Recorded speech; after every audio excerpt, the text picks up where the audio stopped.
now tuned into Bars and Hoops Radio, where the world of hip-hop and sports live. One thing that I learned about this game is that you can't skip the grind. You know what I mean? There's no off seasons. There's no days off. You can't skip leg day. You can't skip arms. Can't skip chest. No off season, it's no season, we taking off 3D, it still's the great, we cut from a different cloth. Them other podcasts, they clearly be taking shorts. We got it all covered, I'm talking music and sports. Crushing competitors, this not your regular 8 to 10 on Friday night, there's nothing out there sounding better, bruh. So take a seat, we kicking ass and taking names. Download the app for Bars and Hoops, we taking over the game. You're now tuned into Bars and Hoops Radio, where the world of hip-hop and sports live.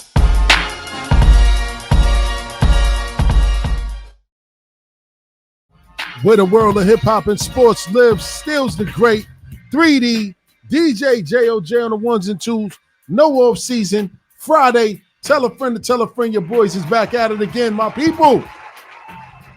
We got a special show lined up for everybody today, man, you know what I'm saying?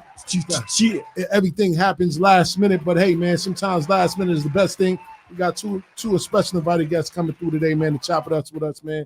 DJ Spigg Nice from the Lost Boys and my brother Edwin Freeman, man. You know what I'm saying? They're going to come through, chop it up, talk about what's going on. You know what I mean? There is an anniversary coming up, man, that they want to, you know, kind of share with everybody.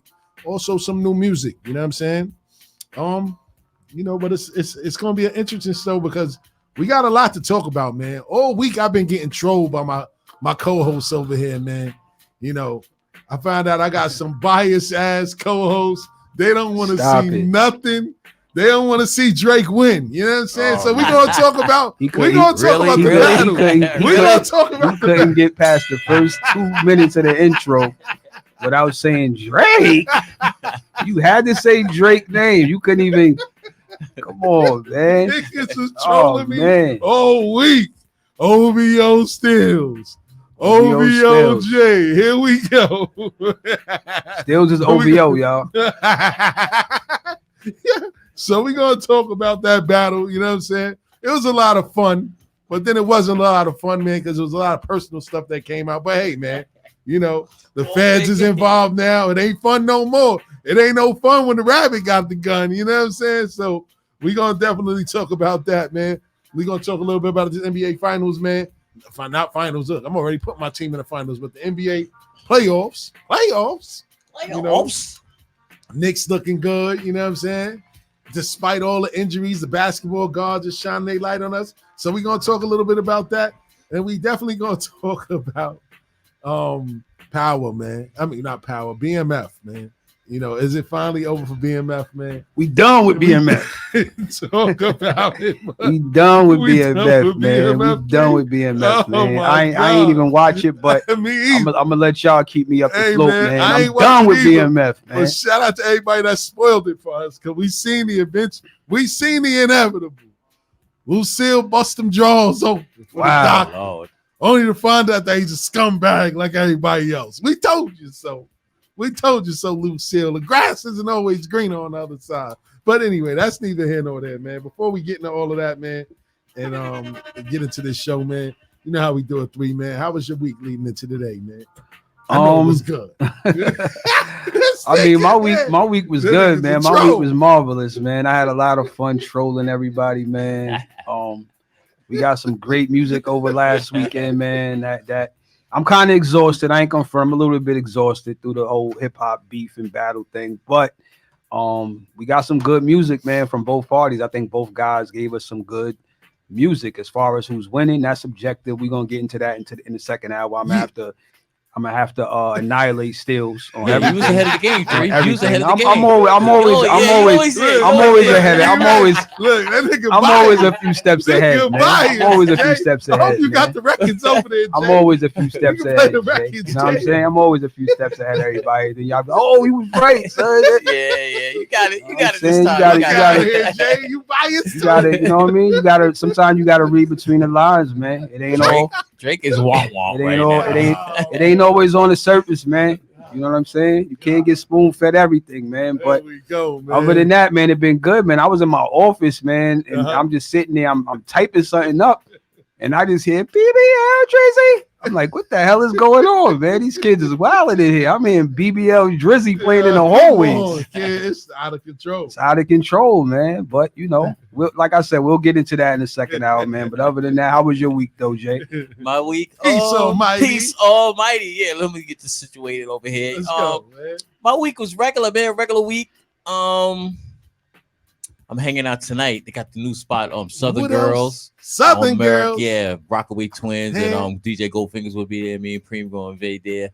We're gonna do our thing tonight. And he had an event tomorrow, but that got canceled with Melly Mel. I think it was up in Poughkeepsie. Yeah, with Melly Mel. That got canceled. So I might be skating around town real quick. You know what I'm saying? But otherwise than that, man, just taking it easy, being smooth. You know what I mean? Keeping on the positive energy every single day, every minute, every hour. It's about positivity and wealth, man. That's it, man. What about you, Steels? Well, outside of being trolled all week. Oh, yeah. You know what I'm saying? Yeah. From early in the morning to the evening. The week has been good, man. I definitely was looking forward to today. Not only for today's show, but for all the new music that came out. You know what I'm saying? Shout out to Ghostface Killer, you know what I'm saying? Dropping a new record on Mass Appeal, new album on Mass Appeal. You know what I mean? Shout out to Conway, his album dropped. You know what I'm saying? So I was looking forward to that, but unfortunately, I had my little man in my presence all day, so I couldn't listen to it because, a lot of the vulgar lyrics and everything that would have been going on, I couldn't listen to that from the little man. You know what I'm saying? Word up. Shout out to Frank Dreddy on the check-in. Shout out to Tisha A lot on the check-in. Shout out to Jessica A lot on the check-in, man. Number one promoters of Bars and Hoops Radio. You know what I mean? Word up, man, for real. But on that note, I'm looking forward to the barbecue, man. We got the Memorial Day barbecue, man, happening on May 26th here at the station, man. Yeah. Last year the parking lot was like a traffic jam. Pimping was crazy. Parking lot pimping was crazy last year, man. We look forward to having another one this year, man, to celebrate another year of Bars and Hoops Radio, man. And we definitely look forward to the party, man. You know what I'm saying? The party on June 21st. Yeah. At on Seaside in Astoria, over on Steinway Street, man. It's gonna be a zoo over there too, man. You know what I'm saying? So hopefully everybody comes out and does their thing, for that and show love. You know what I'm saying? But on another note, I finally got some rust off. I got to put some bars down on the Knicks anthem. Oh yeah, I like the way it sounds. I heard you spitting too. Yeah, man. Got a few joints right there. I like the way it sounds, man. I'm like, damn, man. A lot of these guys, they really be going hard doing this stuff, trying to really get on, and I just be on some. Yeah, just give me the beat. I want to have some fun, man. So you might be on MSG Network next. Hey, man, that's the goal, man. You know what I'm saying? That's the goal, man. You gotta put yourself in places where that you might be able to get yourself somewhere. You know what I'm saying? Nice. So shout out to my man Jay Boogie, man. Y'all know that he called last week while we was on air, stressing me about a verse, man. So I ended up laying that verse down, and I like the way that it came out, man. And we'll see what happens from there. I'm pretty sure they're gonna do a video for it. I'm gonna be all for it because when he does stuff, man, his stuff normally ends up on the Jumbotron in the Garden, man. You know what I'm saying? So I appreciate the opportunity to lay some music down with my guy. And we'll see what happens from there, man. But we got a great show for everybody today, man. And without any further ado, JOJ, I'm sending you these joints right now for our guests. Without any further ado, let's get into it, man. So I've been looking at the internet as of late, man. I've been monitoring this story. I didn't know if it was true or not, man, because nowadays you don't know what's really going on out here when it comes to certain stories, because everybody feel like they got the drop on the news and they the first ones that get the information before TMZ. And I still didn't see it from TMZ, but I did hear Tasha K talk about this particular situation. And normally when Tasha K says something, it's cap. It's cap? Yeah. You think so? Yeah. Ultimate #1 troll. Oh, yeah? So all right, so let's get into it then. So she doubled down on this whole as she does all the time. Floyd Mayweather situation in Dubai, basically saying that they're holding Floyd against his will. They took his passport from him because he has a huge gambling debt and he actually doesn't have any money, alleged to her and to a couple of people. And Tank continuously doubles down and trolls on this whenever people speak on it. So Tasha K broke it down, and she was like, it's allegations about people or strippers that worked in this club that wasn't getting paid by him, and there's lawsuits out there against them and all of this stuff. And these are things that I didn't know because, I don't really be into the gossip and stuff like that. But I found it very interesting because I'm like, damn, Floyd made a lot of money in his career as a boxer. So to hear this and to hear that he's in debt to people in another part of the world is insane to me. But I haven't really seen him on social media, like even trying to like dispel any of the myths or rumors. I don't know if you've seen it, 3. I see you over there chomping at the bits. But what you think about this whole situation? I'm not really chomping at the bit. I mean, rumors are going to be rumors, and social media is going to social media. You know what I'm saying? As far as that, nobody's above. So if you're a millionaire or you're successful, I don't put it past anybody blowing their bread. You could have a gambling problem. You could blow money on investments. I had heard rumblings about the strip club thing, and all of that. But I'm trying to figure out how it went from he's being held captive for some jewelry that wasn't paid for, and they want the jury returned to now he gambled money away overseas because I don't know if the US dollar is the same dollar over there. It's not. So I mean, I really don't know how that works, but like I said, until something comes to the forefront that's legitimate, I'm taking this as a rumor and gossip and hearsay. And Floyd's never been active on social media. Like the only time that he actively, and he's been vocal about this, the only time that he actively goes on there is if it's something that he wants to personally post himself. Most of the time, that's his team running his social media page. Absolutely. So he's not really a social media guy like that anyway. But again, if you're a celebrity and you hear rumors, allegations, it's up to you if you want to address it or not. If you know that it's not true, I'm not in no rush to address it. That's a if whole I'm fact. not in no immediate danger. That's a whole fact. You know what I mean? I think that a family member would have spoke out by now. And that's what I'm waiting for. You know what I'm saying? I'm waiting to hear from we heard about Brittany Griner when she was being held and that's got a fact. locked up and all that, even though that was, criminal. Absolutely. And this is like, I guess the government is holding him. I don't understand. Nah, it's not the government. I exactly. Think, so this is no. But you know how it is over there. See, Dubai is different. And a lot of people get it twisted because it's Fantasy Island. Let's be honest. Like a lot of people go over there and they embellish in all of the lavish lifestyles, like the speed boats, that's Lamborghinis, and they stay in these exotic places. But Dubai is ran by 3 sheiks. You know what I'm saying? It's 3 sheiks that run that place. The natives in Dubai are actually poor. You know what I mean? The tourist area is where all the money is, and the mosque is where the money is. You know what I mean?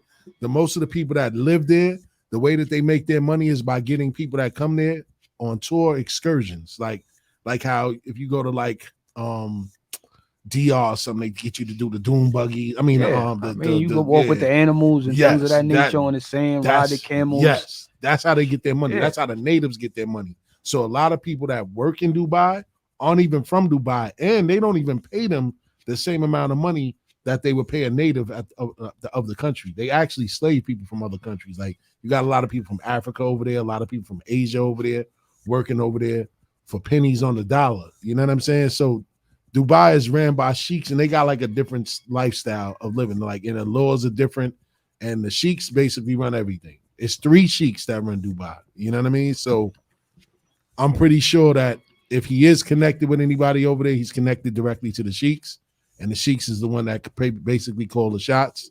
I don't know if they're holding them captive or not. I don't know, but I do know that they have a different system over there, and it's wild over there. It's like so we under the impression or we hear that if Floyd was in some type of situation over there that he couldn't make a phone call to help his situation.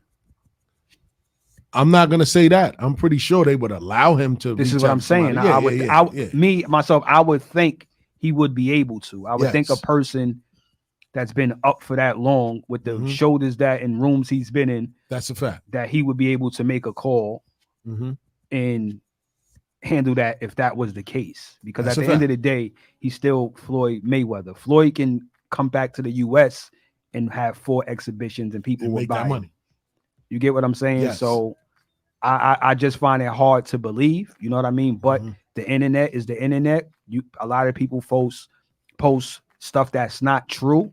And because it's like a 24-hour news cycle, people are so lazy that they don't want to go fish and uncover the truth. So they'll just read something and be like, yo, this is they read it because they see it written down in letters with a caption. And a lot of that shit don't be real. I always check the source, and I always try to dig a little bit deeper to see if something is true before I speak about it or before I base my opinion off of it. So last week when we had the show, I said, I'm taking this as a rumor until I hear otherwise. Absolutely. So I guess another rumor out there, since we talking on the world in the sport of boxing, Joe Rogan has come out and basically said that the Paul and Tyson fight is kind of rigged, and it's rigged in favor of Jake Paul. Meaning that if Tyson goes in there, he said there's stipulations within the contract that says if Mike Tyson knocks him out before a certain round, or he knocks him out within the first round or second round, he gets no money. So it benefits him for the fight to go all 8 rounds in order for him to make the biggest payday from this fight. Yeah. Tyson? Yeah. What do you think about that? Like, it has to go to 8 rounds before Tyson gets before he can make some real money. Like, he won't make any real money if he knocks Jake Paul out. Well, he's gonna drag it out then.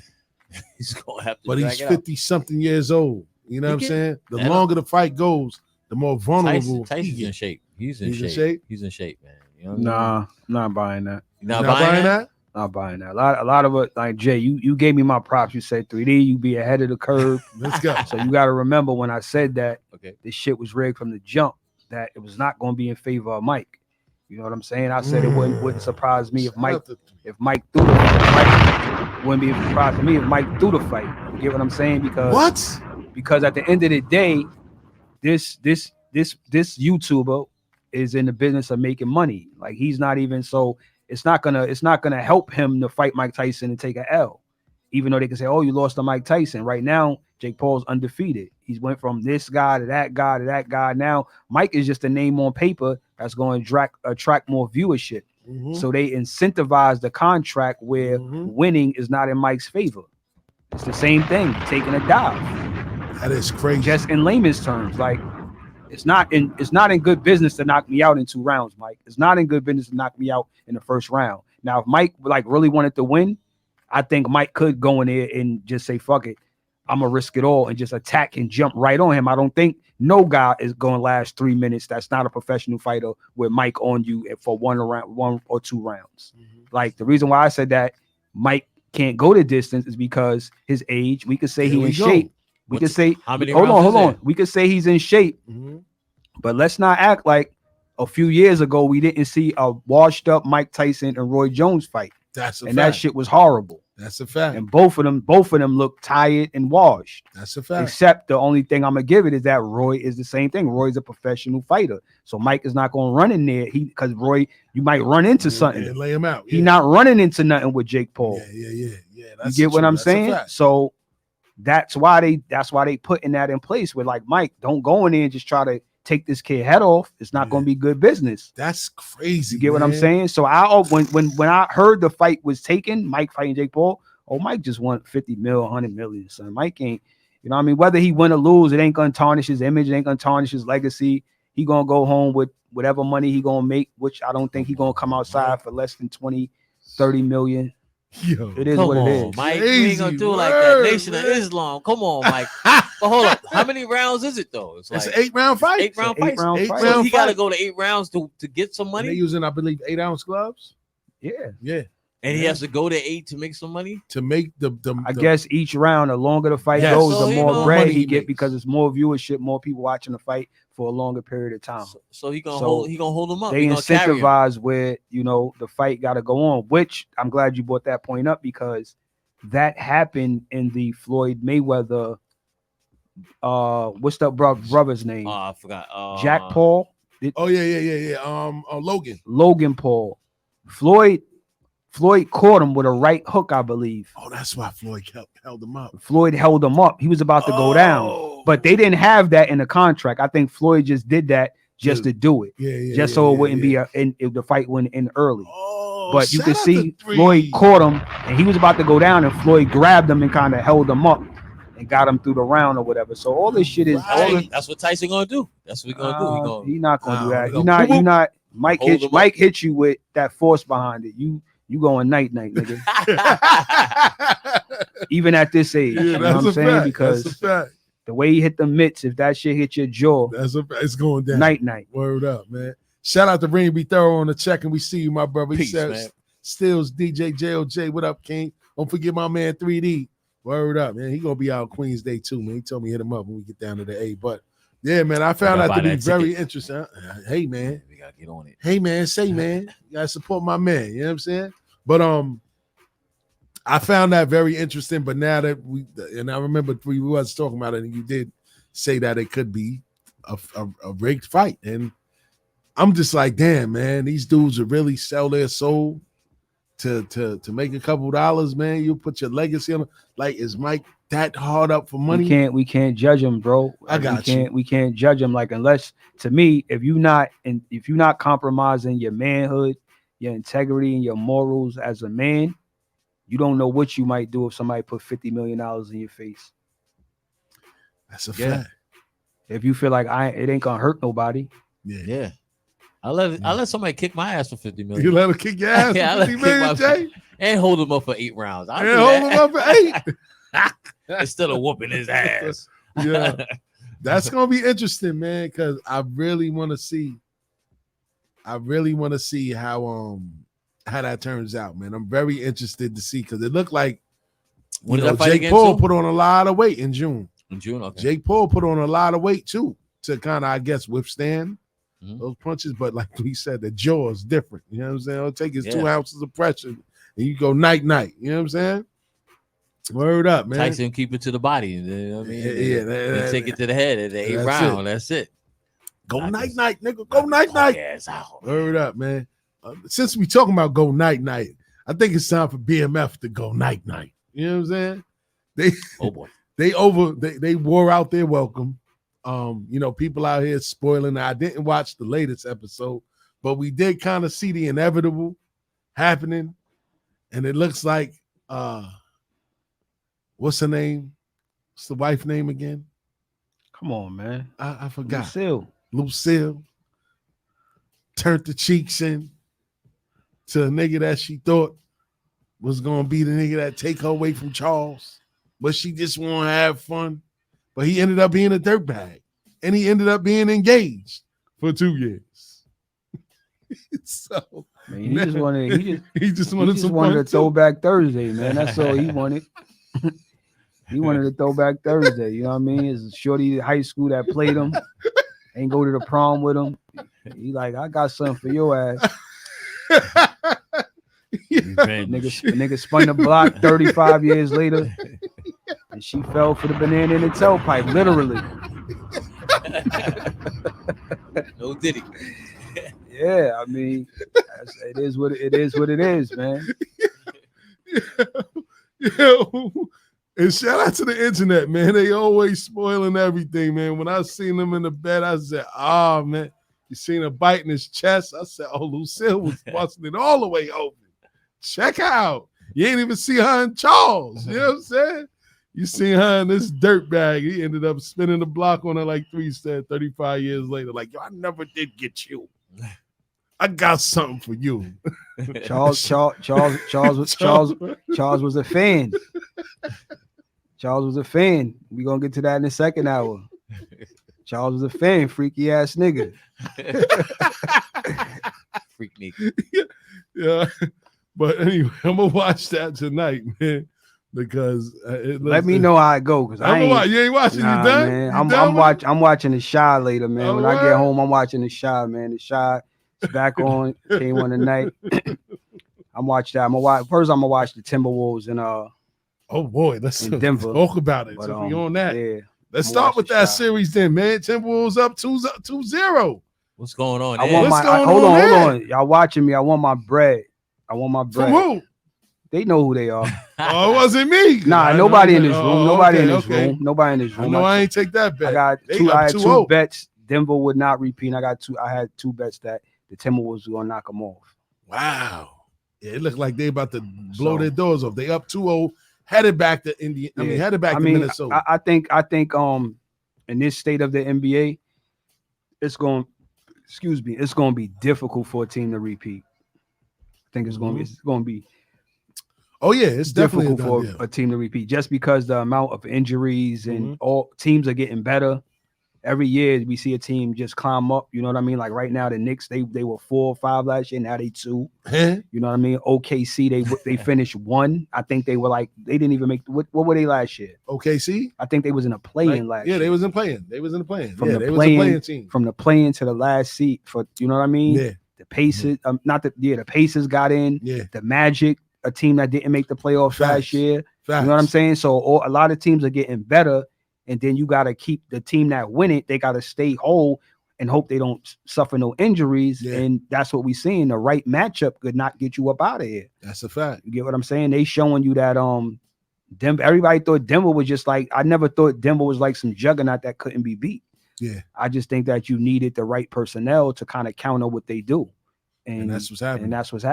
Anthony Edwards looked like the right person. Some hungry wolves, no pun intended. Facts. You know what I'm saying?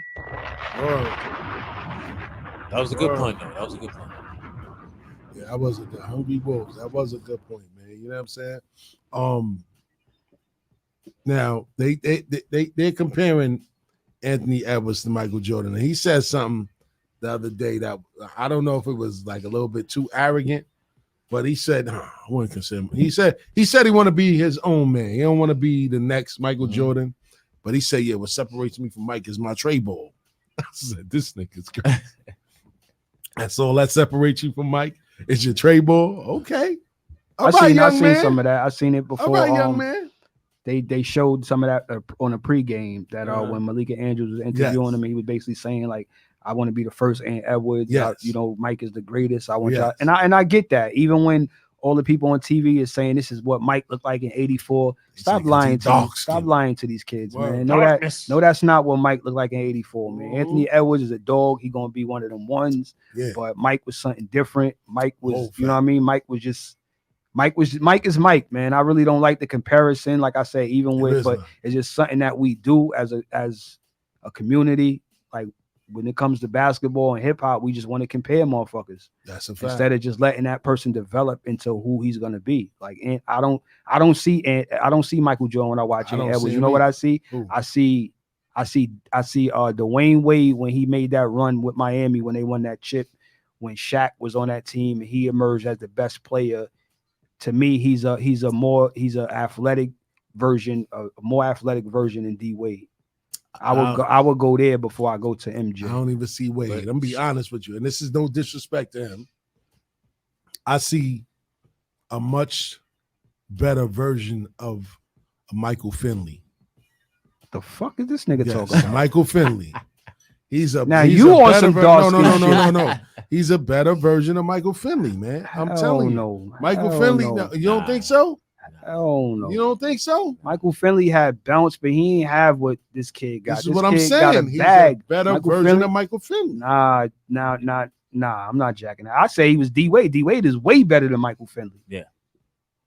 Yes. Like, and this kid might be better than D Wade when his career is over. Yeah, I believe that's gonna be. But he's already better than Michael Finley now. Yeah, yes, he is. That's what I said. He's a much better version of Michael Finley. I get what you're saying from the size and pause and the athletic ability and the bounce. Yes. I get that. But what he's doing, it kind of is reminiscent of when D Wade went crazy in that playoff run with Miami. I think it was his second year. Yeah. He wasn't even like, it was his second year, and I think he averaged like 35 in the finals. Yes. 33 in the finals. Like, absolutely. He was wilding. Yes, he was. You know what I'm saying? That's what I see. Except he shoots the 3-ball better, and he is an elite two-way player already. Facts. Like, he'll take the challenge of guarding the other team best player. Facts. That is a whole fact. And that's shout out to Cedric Melbourne. Shout out to Jessica Grandy. We see you. Go ahead, Jay. To me, that's just like when everybody's comparing, a great player to Mike. That's just a tribute to Mike, man. Mike is that dude. You know what I'm saying? Yeah, it ain't about LeBron. Kobe was the closest. I'm sorry. Kobe was 2.0. Yeah. He studied Mike. He studied everything about Mike. He imitated Mike. He imitated him to a key. Like when they showed those videos like when they basically had the same moves, I'm like, damn, son, this nigga he really studied Michael Jordan, man, and he was the closest thing to Mike, man. I'm it's a shame that he's not here, but he was the closest thing to Michael Jordan that I've ever seen. You know what I'm saying? Dwayne Wade and everybody had their own mode. LeBron his own mode, and Anthony Edwards, like three, is saying he's gonna have his own mode. But I get Michael Finley, but not disrespecting him and saying that he is Michael Finley, but he just reminds me of a Michael Finley.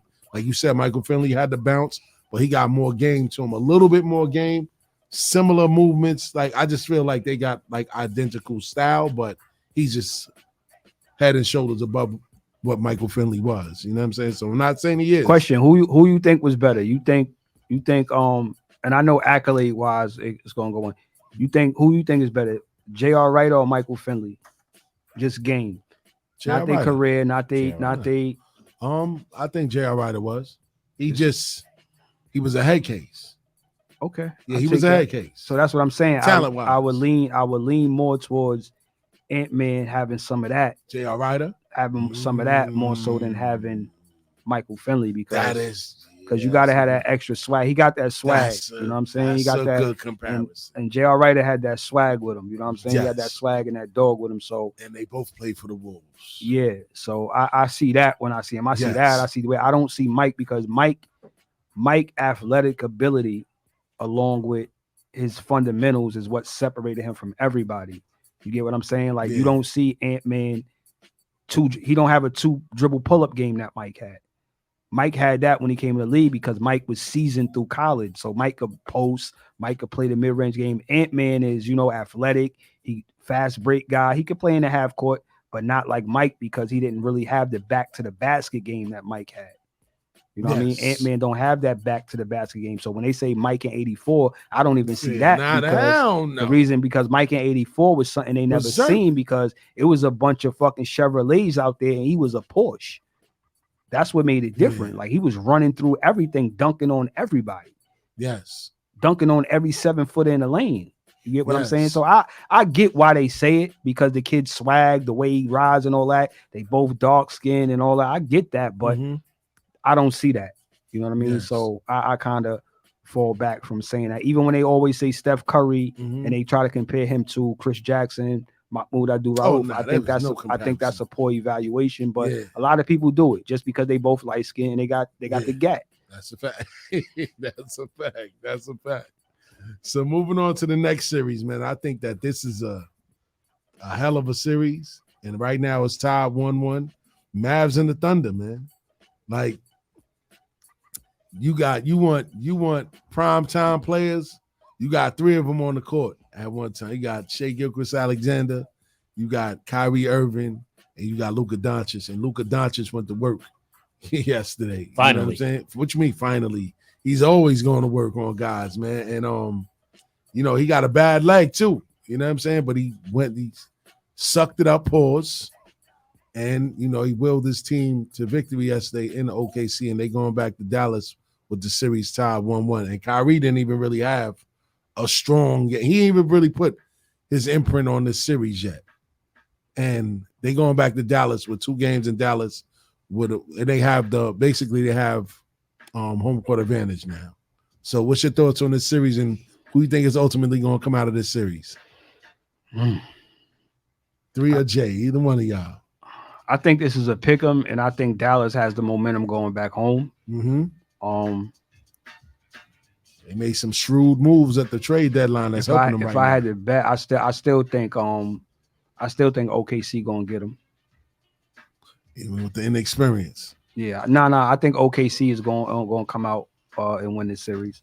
I think they just have a deeper team. I think that I like Dallas, but I just think that everything is so dependent on Luka being good to great every night. Whereas if Shai have a bad night, I can see OKC still winning.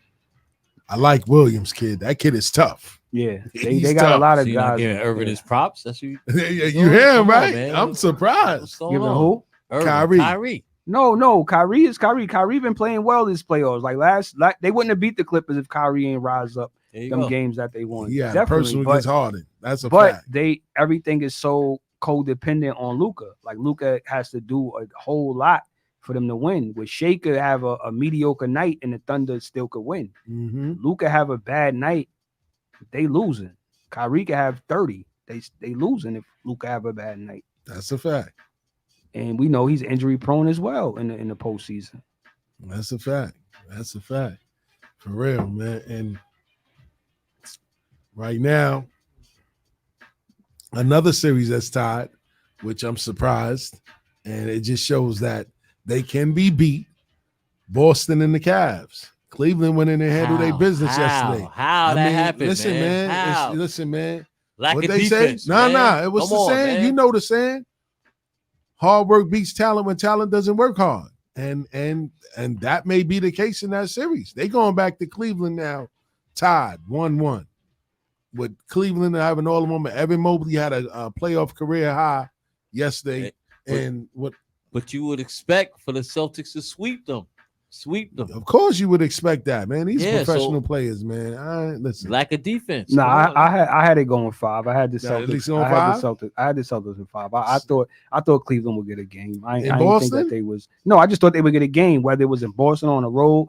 I thought they would get a game. That changes things though. 3. It do. I still got Boston in 5. Yeah, Ooh. still got Boston in 5.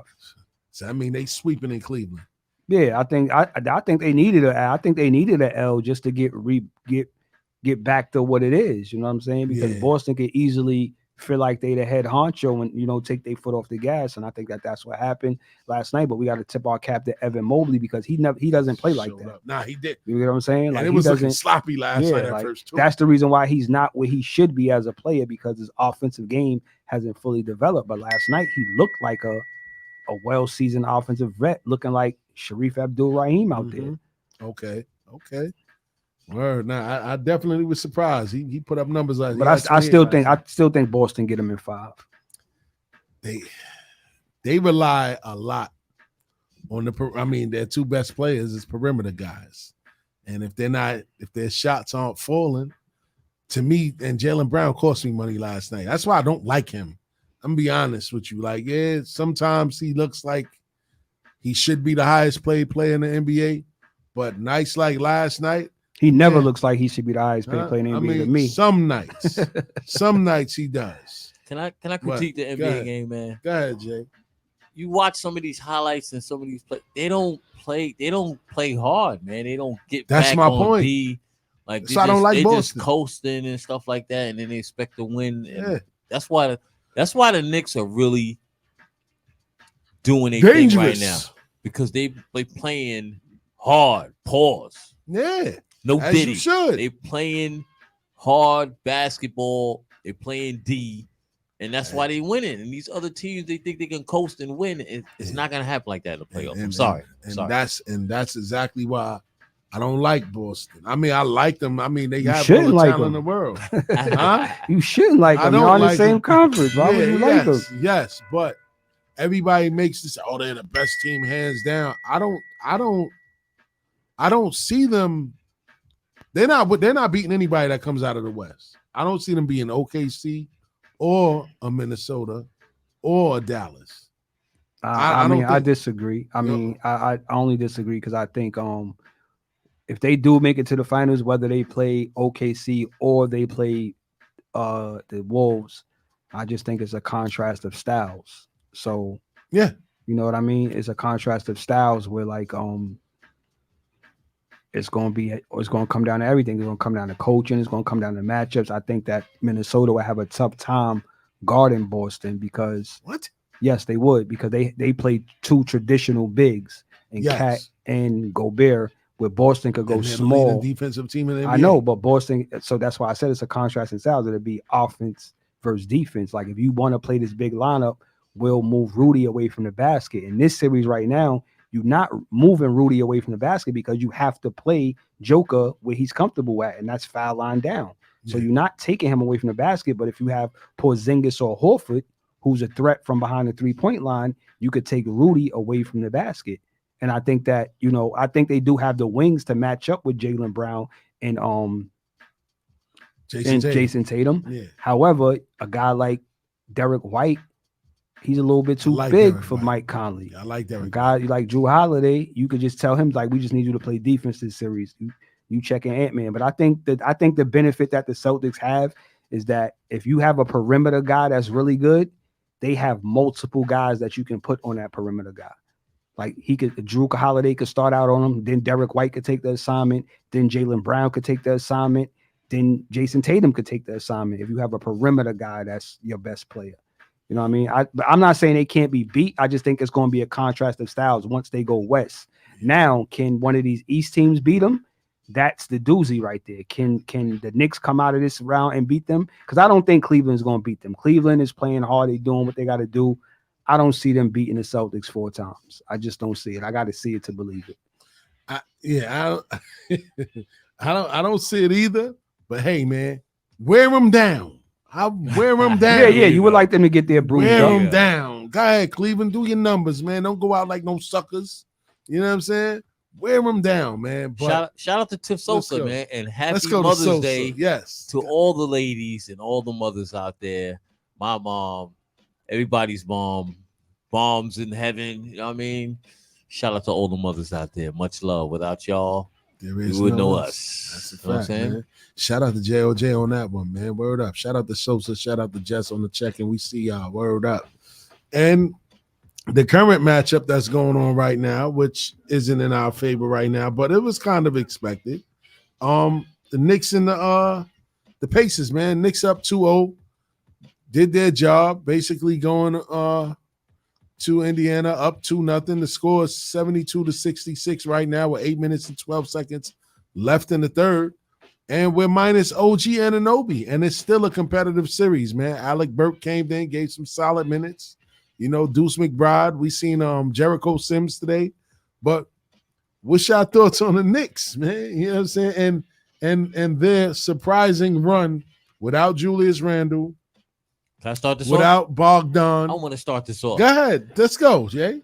Shout out to Tibbs, because he's going to run everybody to the ground. They're going to have no players left because he don't want to make no substitutions. You know what I'm saying? Wow. He got a 6-man, 7-man, the most rotation. And every man is going down right now because he's overplaying them. Shout out to Tibbs. I'm telling you. Had, what's his name that he had on Chicago? That Derrick Rose. Derrick Rose. He should have took Derrick Rose out the game. He ain't learned his lesson. Yeah, he ain't learned his lesson. Shout out to Tibbs. Yeah, man. And I get it, man. These guys don't want to come off the court. They want to continue playing on and all that. But at the end of the day, man, as an adult and as a coach, you got to save these guys from themselves, man. I don't care how much minutes they want to play. The fact that Josh Hart has played 48 minutes. That's crazy. In at least 3 out of the last 5 games that they had is ridiculous. Like, come on, man. Like that, what that is an indictment on, to me, on you as a coach. Because at the end of the day, all of these guys are professional, man. They made it to the NBA. Only the best of the best make it to the NBA. A bum on an NBA bench will come to a local tournament and torch everybody. But see, a player wants to do that, though. A player wants to play the whole game and do their thing. It's up to you as a coach to be like, nah, you need to sit down. Like the dude on San Antonio, what's his name? Wembyana? No, the coach. Oh, Popovich. Popovich. He always got the ill rotations and stuff like that. Like, you got to sit your best players down at one point. Have your bench in there. If they're not doing well, you know what I mean? Kick them back in, but at least give them a break. At least. And this is what separate coaches like Popovich and coaches like Spoelstra and coaches like Tibbs. They utilize what they have. Like at the end of the day, the Knicks signed all of these guys for a reason. They bought them there for a reason. They bought Shake Milton. They bought Shake Milton there for a reason because they wanted another ball handler when Jalen Brunson went down the first time during the season. They bought Milton in as an insurance policy. He has yet to sniff the court since he's been there. What's the sense of bringing him there? You talking about the Milton, the left hand? Yes, they used to play for the Philadelphia 76ers. He's on the Knicks? Yes. They have a deep team. They have guys that can play basketball, bro. That's competent crazy, enough man. to get on the court and give you 5 minutes. I'm not saying they're gonna blow you out the water, but you got guys that have enough skill to give Brunson at least 5 minutes, to give Josh Hart at least 5 minutes. The fact that you got to feel that you got to run these guys 40+ minutes in a playoff series, which is a gauntlet.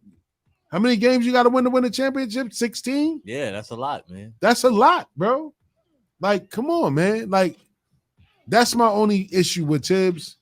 I like the fact that Brunson is putting it all on the line, but as a coach, man, you should be able to utilize the pieces that you have, man. And the players are showing that this nigga can't coach because they're coming in and stepping up, and it's making him look good by default. Because if it was up to him, if Julius Randle was there, Precious Achiuwa wouldn't be playing. Jericho Sims wouldn't get no light. Hawkinstein probably wouldn't get as much burn as he's getting now if Mitchell Robinson didn't go down. So he's giving a lot of these guys burn by default. And that's the part that I don't like. If you was utilizing all of these guys throughout the whole season, we would be having no problems right now in the playoffs. Three, and I see you over there. What's your thoughts on that, man?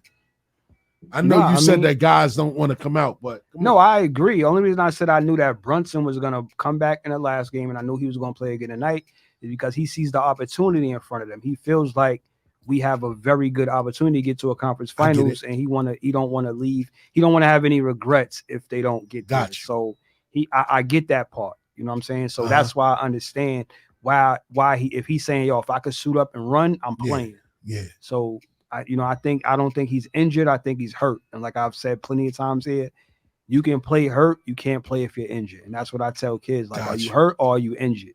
Got you. And if they tell me they injured, you're not playing. If you're hurt and you could push through, that's a fact. You could do that. I get that. But however, that doesn't discredit the fact that Tibbs need to have more trust. He needs to have more trust in He needs to have more trust in the bench unit because that's why they made those trades to acquire those guys. Yes. To give you some more depth and allow y'all guys to not burn guys into the ground. So once they made them trades, I said, oh, the Knicks made some good moves. Now they're a little bit deeper. They shored up their bench. They should be able to make a good run because, Bogey, Alec Burke, you got Deuce coming off the bench. You got, he probably never played. Yeah, you know what I mean? So you have some guys, but for whatever reason, he was stuck to that 7-man rotation, and you can't play 7 guys through 4 rounds to win 16 games. That's crazy. I get it though. He want to tighten up his lineup. It's not happening. But he has to go to at least 7 is too slim. That's 7 is too slim, right? Because if one guy gets hurt, and we're seeing that right now, 7 is too slim. Yeah. And now OG goes out. Mitch goes out. Now you trying to dust off Jericho Sims and Alec Burke, who ain't played for a round and a half. Facts. So them guys got to get their feet wet all over again, and it's just gonna be tough. You know what I mean? So we gonna see. We gonna see. Definitely gonna see, man. But I see the Knicks in 5. You know what I'm saying? With all the injuries, which is it's incredible, man. I think the series goes at least 6 games. 6? I mean, that's just me. I think the Knicks is gonna win, but I think it at least goes 6 games. That's crazy, man. And we're going to be in the Eastern Conference Finals. You know how many years it's been since we've been in the Eastern Conference Finals? Word. We're talking about over a decade. You know what I'm saying? Almost 20 Jones. Matter of fact, it's been about 20 years. You know what I'm saying? So, I'm happy. I'm happy with where we are right now. So on that note, man, damn, we done breezed through almost the first hour, man. So on that note, we're going to take it to a DJ JOJ spin cycle, man. And when we come back, we got our special invited guest in the building, man. We're going to get to that. And we definitely going to get to this rap battle. You know what I'm saying? We're going to say the best for last. Don't forget the number to call in is 516-206-0711. No off seasons on Bars and Hoops Radio. Check in with us.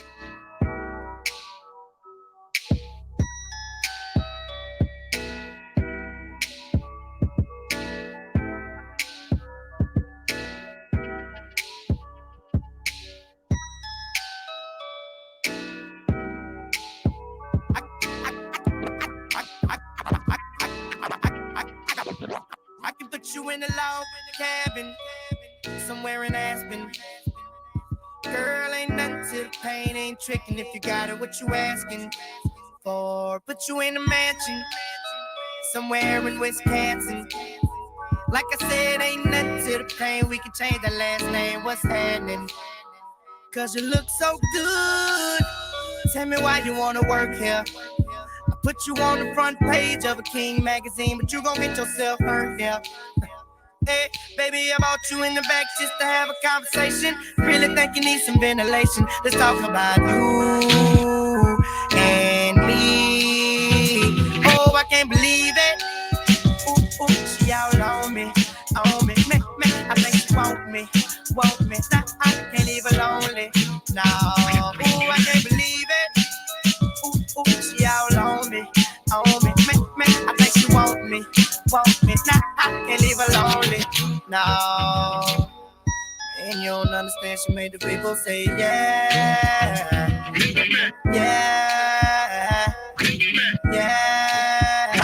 She hit the main stage. She made the people say yeah.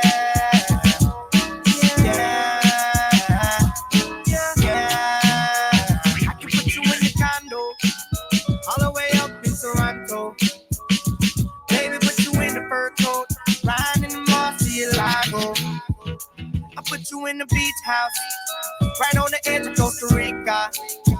Put one of them little flowers in your hair, have you looking like a fly, mamacita. Fuego, cause you look so good, you make me wanna spend it all on you.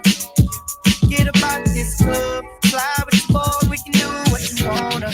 Yeah, baby, I want you in the back, you need a little persuasion, plus you need a little ventilation. Let's talk about you and me. Oh, I can't believe it. Ooh, she all on me, on me. I think she want me. Nah, I can't leave her lonely. No, ooh, I can't believe it. Ooh, she all on me, I think she want me. Nah, I can't leave her lonely. No, and you don't understand. She made the people say yeah, yeah.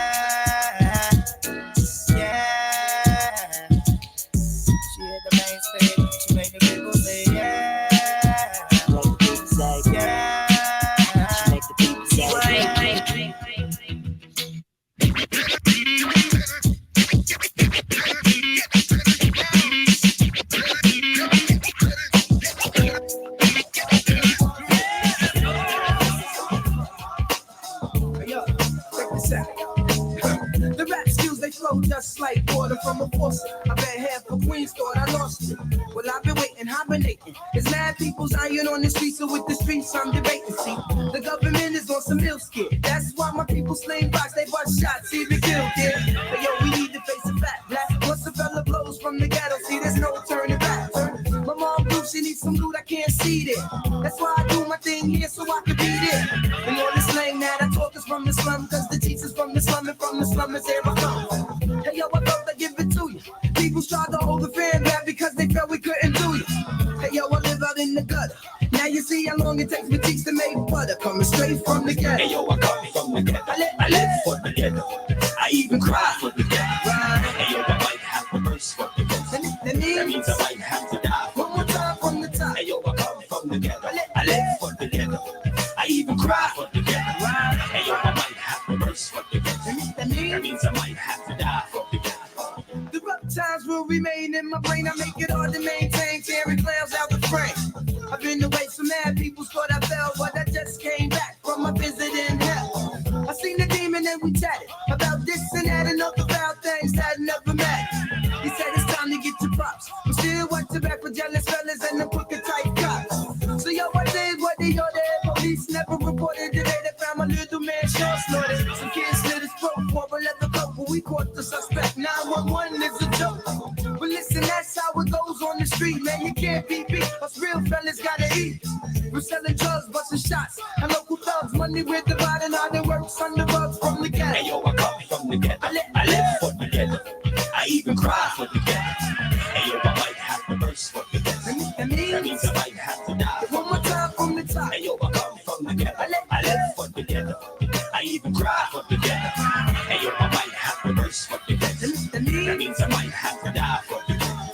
I represent for the barrel of Queens, getting out of state money, hang on uptown scenes.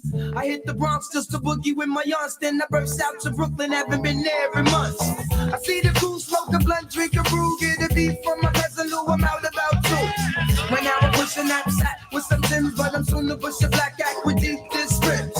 Yo, Big Dex hits me off with the fat beats. Rest in peace to time.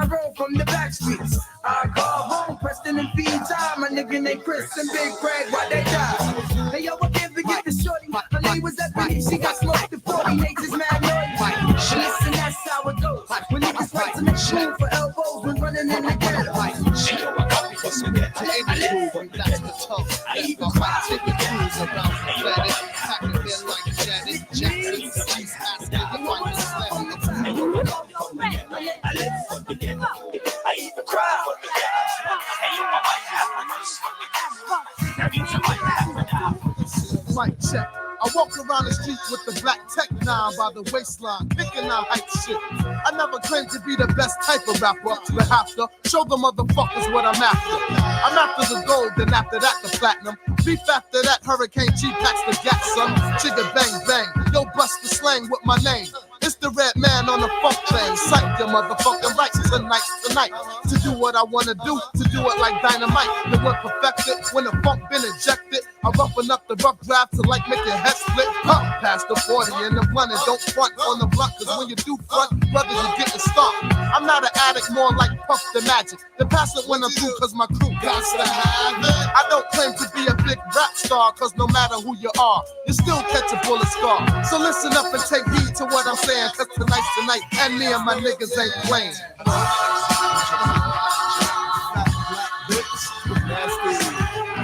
Waistband, put a breath hits.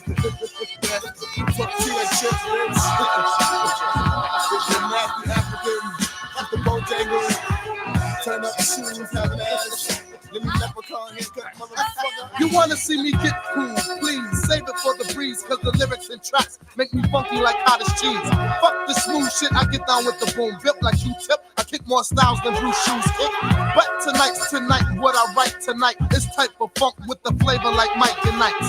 Hanging out with my niggas, the pistol posse, hit they fingers on the triggers. I keep the 40 between my lap cooling, rolling down the highway. Blunt system pumps cause it's Friday. Roll over to pick my boys up. We raise a lot of noise cause we can do that, black. So get the Bozak, Jack, be nimble. I do the type of evil that men do, like cursing out my window at a bitch and a friend too. So turn the volume up a notch and watch the boom. Make the speakers pop. That's the funk. When it pumps, it makes you jump. But if you wanna see a fly but frantic, cool, romantic, more slicker than my man Rick, you better check the yellow pages under smooth shit, cause red ain't down for the bullshit. Niggas fucked up by letting me make $3,000. You got problems. You got problems. You got problems. $3,000. You got problems. It's a cool summer night. My 4-4's on my waist, got a half a stick of dynamite. Got some beef for some niggas across town. Leave my man to the ground. I gotta shut it down. They roll up for my block. I'm in my little brown hoodie, so they guess I was the right rock. But close towards my ride. Surprise, motherfucker, is a head from the south side. Yeah, I got $3,000. I went to his head. I jumped on the southern stage and I brushed it out the Hempstead. One down and one to go. I heard the next nigga's home and he's gotten up on the dough. I can't get in the nigga's door. I slapped the nigga in the door with my nigga playing 4-4. And word up, that shit is sore. The way this nigga hit the floor when the freaky got raw. Some bitch tried to burst, but I shot her in the back. Hey yo, money, where you stash at? He took me back inside this room.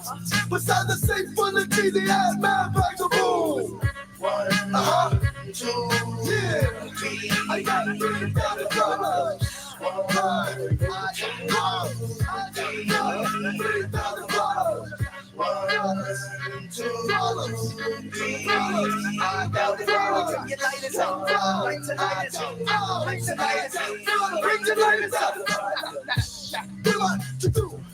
I call up the underground, let me speak to that nigga Lou. He said, Charlie, what's up, my man? I got this nigga locked down with my joint to his gun.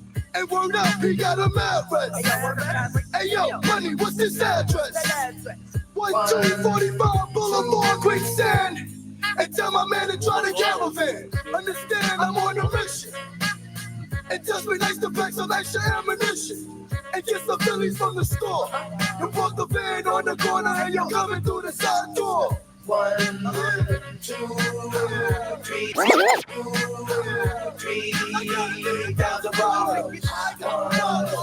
3,000 bars. I'm saying this is our third joint, you know what I mean? They're gonna tell me about how we shouldn't even come out and keep it real because man, people saying keep it real. I'm saying, money, we're not talking about keeping it real and you know what I'm saying, record wild, we're talking about your lifestyle, you know what I'm saying? That's how we get down, man. We ain't talking about no running around just gimmicks and all that, guns, money. This is the real life deal. Yo, believe I paid the dues, man. I started in the game with my mans on Linden and the van. We drinking ghetto champagne, slinging rocks and backing Glocks on the blocks. It's early in the morning, I'm selling jumps from my Reeboks. Trays, nicks and dimes, I write rhymes, but ghetto times, they got the cheeks doing crimes. The street life, yeah, that's the only life I know. With fling rocks, bust shots and push yayos. Sit on crates, keep the backs against gates. Every man is insane, he's got the brain like Norman Bates. Timberland boots, ski hats, we back cats. Got people cross town because we tapping good rats. But they don't want the fam, listen. Us outside Jamaica, Queens, fellas get down, man, listen. So what you do is X-rated. Peoples, if you violate, you getting violated. Come on and keep it real. This is saying that the Lord's was a group program. Want you all out the truth. And if you feel that, use a real something from the street. Throw your hands in the air, we salute you. Bounce it up town. Springfield Park tomorrow. Word up. Bounce it up town. Bounce it down south. Vaughn Thug, where you at? I had the messed up childhood that is mad nappy. I need money in the snap G, kid. I'm trying to flow like happy. Fat cat. The street life is where it's at. Spilling caps, say yo, we got to stay strapped. Terrified, cause the crew from the south side is bustin'. No question. I keep my hair embraced. I got class hanging out in the rest. Wearing Levi's and broadcast. Pouring beer on the curb for the dead. I had to bring drama to some out of Hempstead. Cut this music down, right? Half the world thought the album failed. And it's now time. And it's I sore. smoked weed in 96 with my peeps. Can't from the police, cause police says a bunch of creeps. Testing off the new burners in the park. We sleep during the day, we creep when it's dark. I once set the crowd when I seen Tyrone die. It's black on black crime, I cram to understand why. Baby girls having kids in the teens. Young fellas, baggy jeans, slinging cracks to the crack fins. That's the type of lifestyle that I lead with my beers on the corner, drinking beers and smoking weed. Believe I've been through all the struggles and the pain. I'm ripping out my hairs, but I can't get to my brain. I want to go deep in chains. I hustle and Timberland boots and rain suits when it rains. Fools, fake your moves, pay dues, give up the cheese you lose. My baby boy in these shoes. I step into the cheeks you made an error. You've been to the house of fame. Now welcome to my yard of terror. What you think I'm some sucker? Word to him, I stomp you out with my tin chucker. Who you? Step into the Lost Boys crew. Before you start, that ass is true. Come on and keep it real. This is saying that the Lost Boys and crew program. Want you all out the truth. And if you feel that, use a real nigga from the street. Throw your hands in the air, we salute you. Bounce it uptown, bounce it down south. Bounce it uptown, bounce it down south. Keep it real, uptown, keep it real. See, we live the street life. I smoking blunts with the white. Stay on point like a. Cause every day I rock away, it's getting hotter. Can't do what I wanna, I do what I gotta survive. I might not be around in 95. See, I was too young to be strong and just strive. So nowadays we're back in guns. We're racking grimy over funds. And I stash all my sons once. A little man to look after. Taking rap as a joke, but I see no laughter. To my man Charles Sue and Big Tears in the land of NBA. Come on and keep it real. It's the saying that the Lost Boys and group program. Want you all out the truth. And if you feel that, use a real nigga from the street. Throw your hands in the air, we salute you. Bounce it uptown, bounce it down south.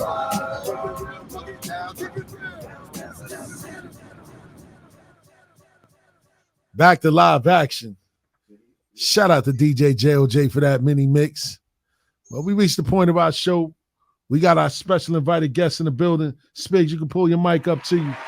We got Spigg Nice over here. Check. We got Edwin Freeman next to me on the ones and twos. You know what I'm saying? My brother 3D. You know what I'm saying? And Yes, DJ JOJ on the ones and twos. We all know Offseason Radio. And this is episode 54. And we got DJ Spigg Nice and Edwin Freeman in the building with us today. Before we get into the interview, man, I want to definitely thank my brother E, man, for calling me today, man, and lining all of this up, man. This wasn't expected, you know what I'm saying? But everything happens for a reason, man. You know what I'm saying?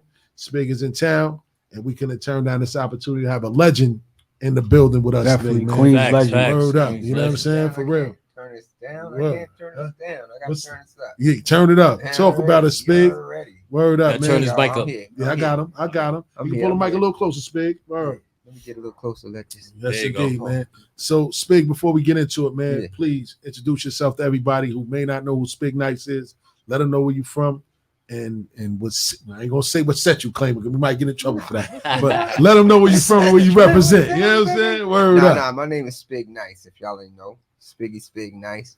I was DJing. I'm a DJ for the Lost Boys. I was DJing. I do other things. I do it all.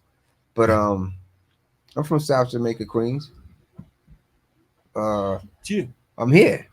Founding you know member of the Lost Boys. Boys. Founding member of the Lost Boys. All that. You know what I'm saying? Indeed. The Yes. legendary Uh, Lost Boys. Legendary. Word Thank of you, mother, thank you. man. I didn't say it. You did.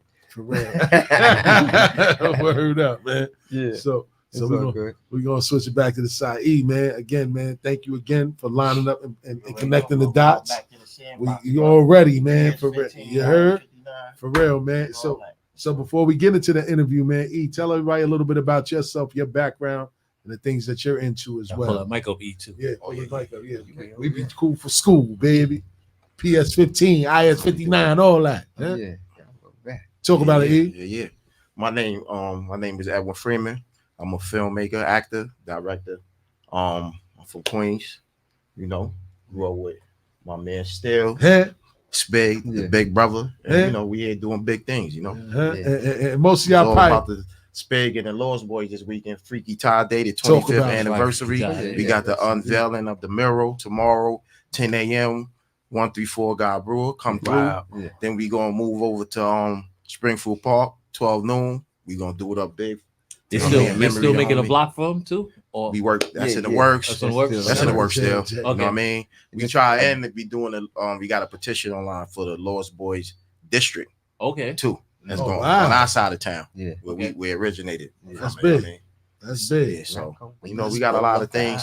And me and Spigg, we got tomorrow we begin production of a documentary, Diary of the Lost Boys. That's You know what good. I'm saying? That's It's a good. big That's nice good. story. Oh, that's We nice. gonna Oh, tell the nice. journey of Oh, him yeah. for the beginning, the origins, to the come up through music, Yeah. to the loss of Ty. All that. You know what I mean? His you know, his Rest in peace to his Freaky stint Ty. in the prison system to coming back home 360 and Mhm. you know doing what we doing now.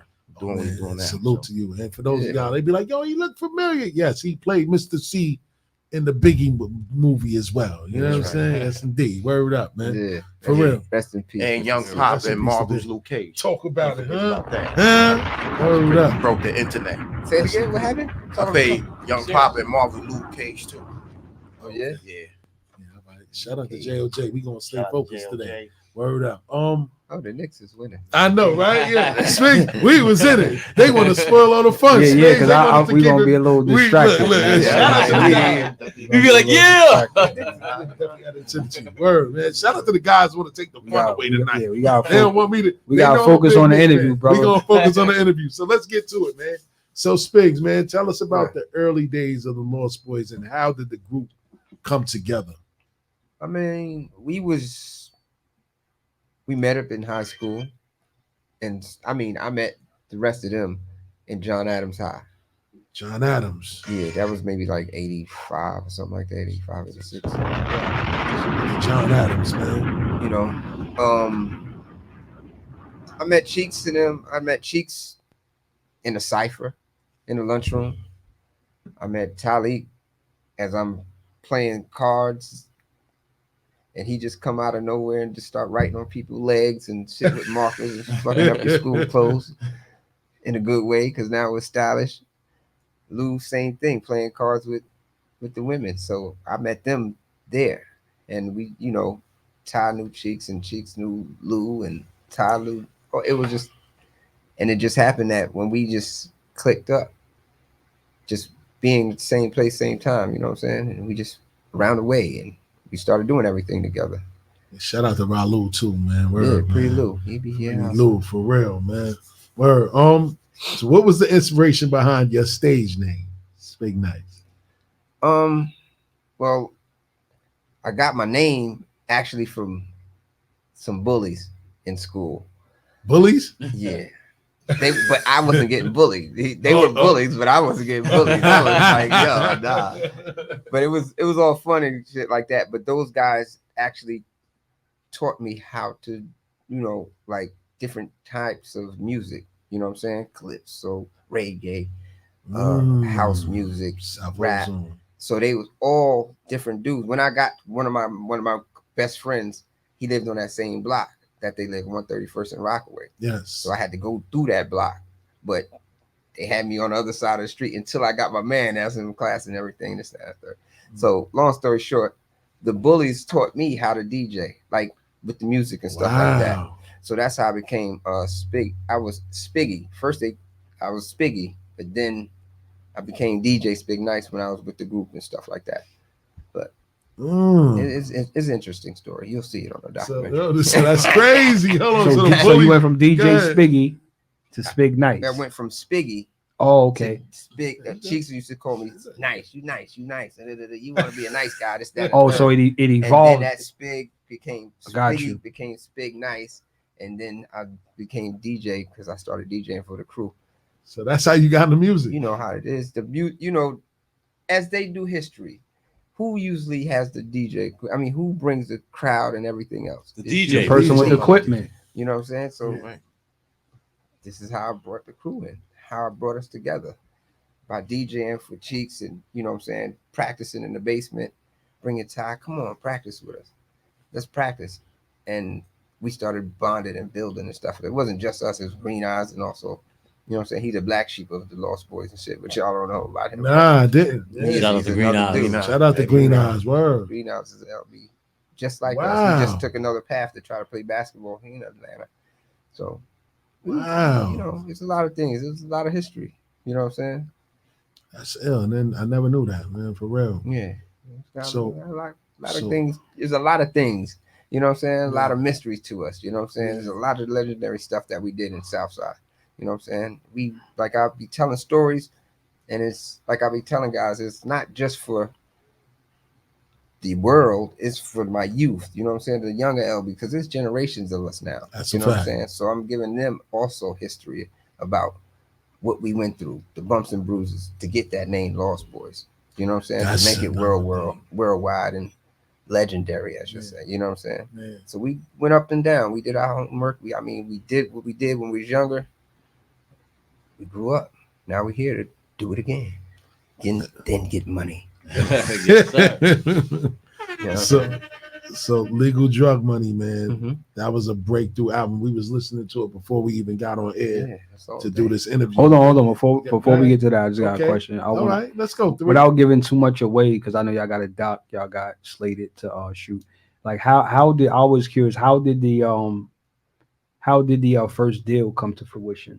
Like how did that process happen? Like how did that just fall on y'all lap, or did y'all No. All right. The short version is yes, sir. It took us 10 years of grinding. Basically, how do you say, out the trunk and doing everything, just talent shows and everything, that clubs and grabbing the mic, whatever. You know what I'm saying? Park, whatever. Taking over. Not just with rhyming, just the element of hip hop. I graffiti, we danced in the club, we had our own Lost Boy bus stop, we had the whole club bus stop, we was doing it all, you know what I'm saying? So taking that movement from New York and going down south, as we usually do, Cheeks bumped into another, basically he was about to battle somebody, another guy from the Bronx named Hitman. That would have been another Lost Boy. So shit happens. But bumping into him, Aristar, A&R, met them, said instead of y'all battling, go in the studio. They went in the studio, did a couple of demos and stuff like that. That got us basically in Uptown Records to meet Andre Harrell. Even though Tim Patterson is the one that did it, you know what I'm saying? Okay.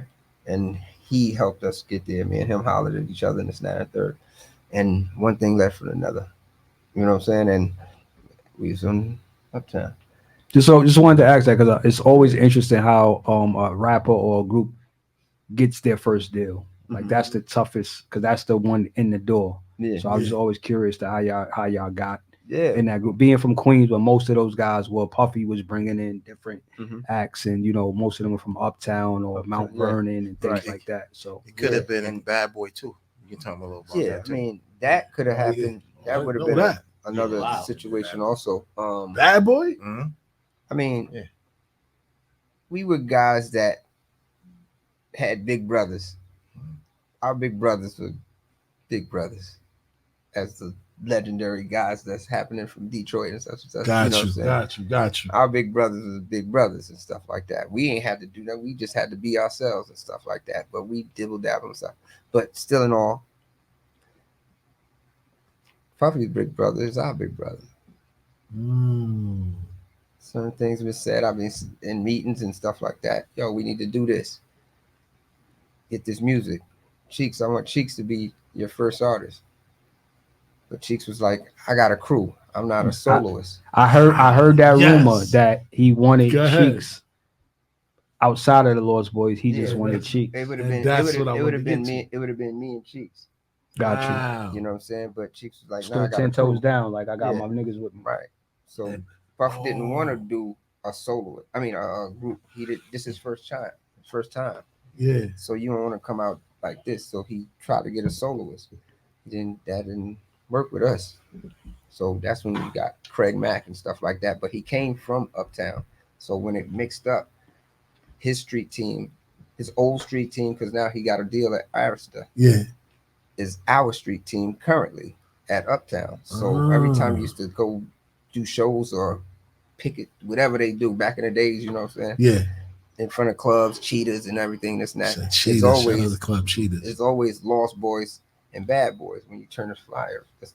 Just polls and stuff. Wow. Because we was conjoined. We do have history right here, but now when it's in the music industry, we still got history right here. So we was on a couple of things with 112 and stuff like that. We on a couple of stuff. But due to the fact that Puff had a new crew now, not a crew, but he had his own record label and stuff like that. We were on songs, but now take us off these songs and put his artists on there. It's a business thing and stuff like that. So we was on since like 90 something, early 90, before you heard our, before 94. Before you know Legal what I'm saying? Drug We was like Money 92 and stuff like that. Got you. We was there. We've been around. Man. Like I said, it took us 10 years, but we went up and down. We were there. We touched this and oh shit, we here. Oh shit, not yet. You know what I'm saying? We had those moments. You know what I'm saying? That's in the industry.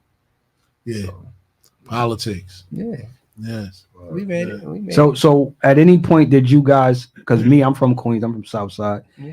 At any time did you guys cross path with Onyx being that group from Queens as well? Oh, yeah. Like at any time, because I think y'all both kind of popped around the same time. Cool Fred drove that. Fred drove going at the parks with her. You gotta understand, Rockaway Boulevard. They live on one side of Rockaway. They live on the same side as Cheeks. I live in the back streets, close to the conduit. You know what I'm saying? But Freddie was like, when I moved to Southside and then went down south for a few years with my grandmother. Came back up. Freddie's my first barber when I came back.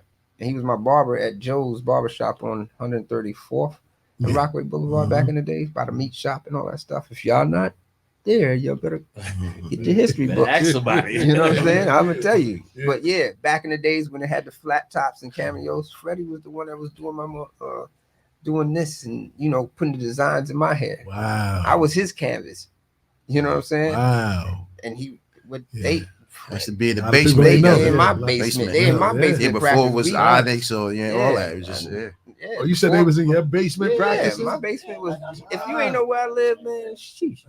I had the house parties, the basement parties, the backyard parties. I didn't even want to do it on the block party. My house was big enough. My backyard was big enough.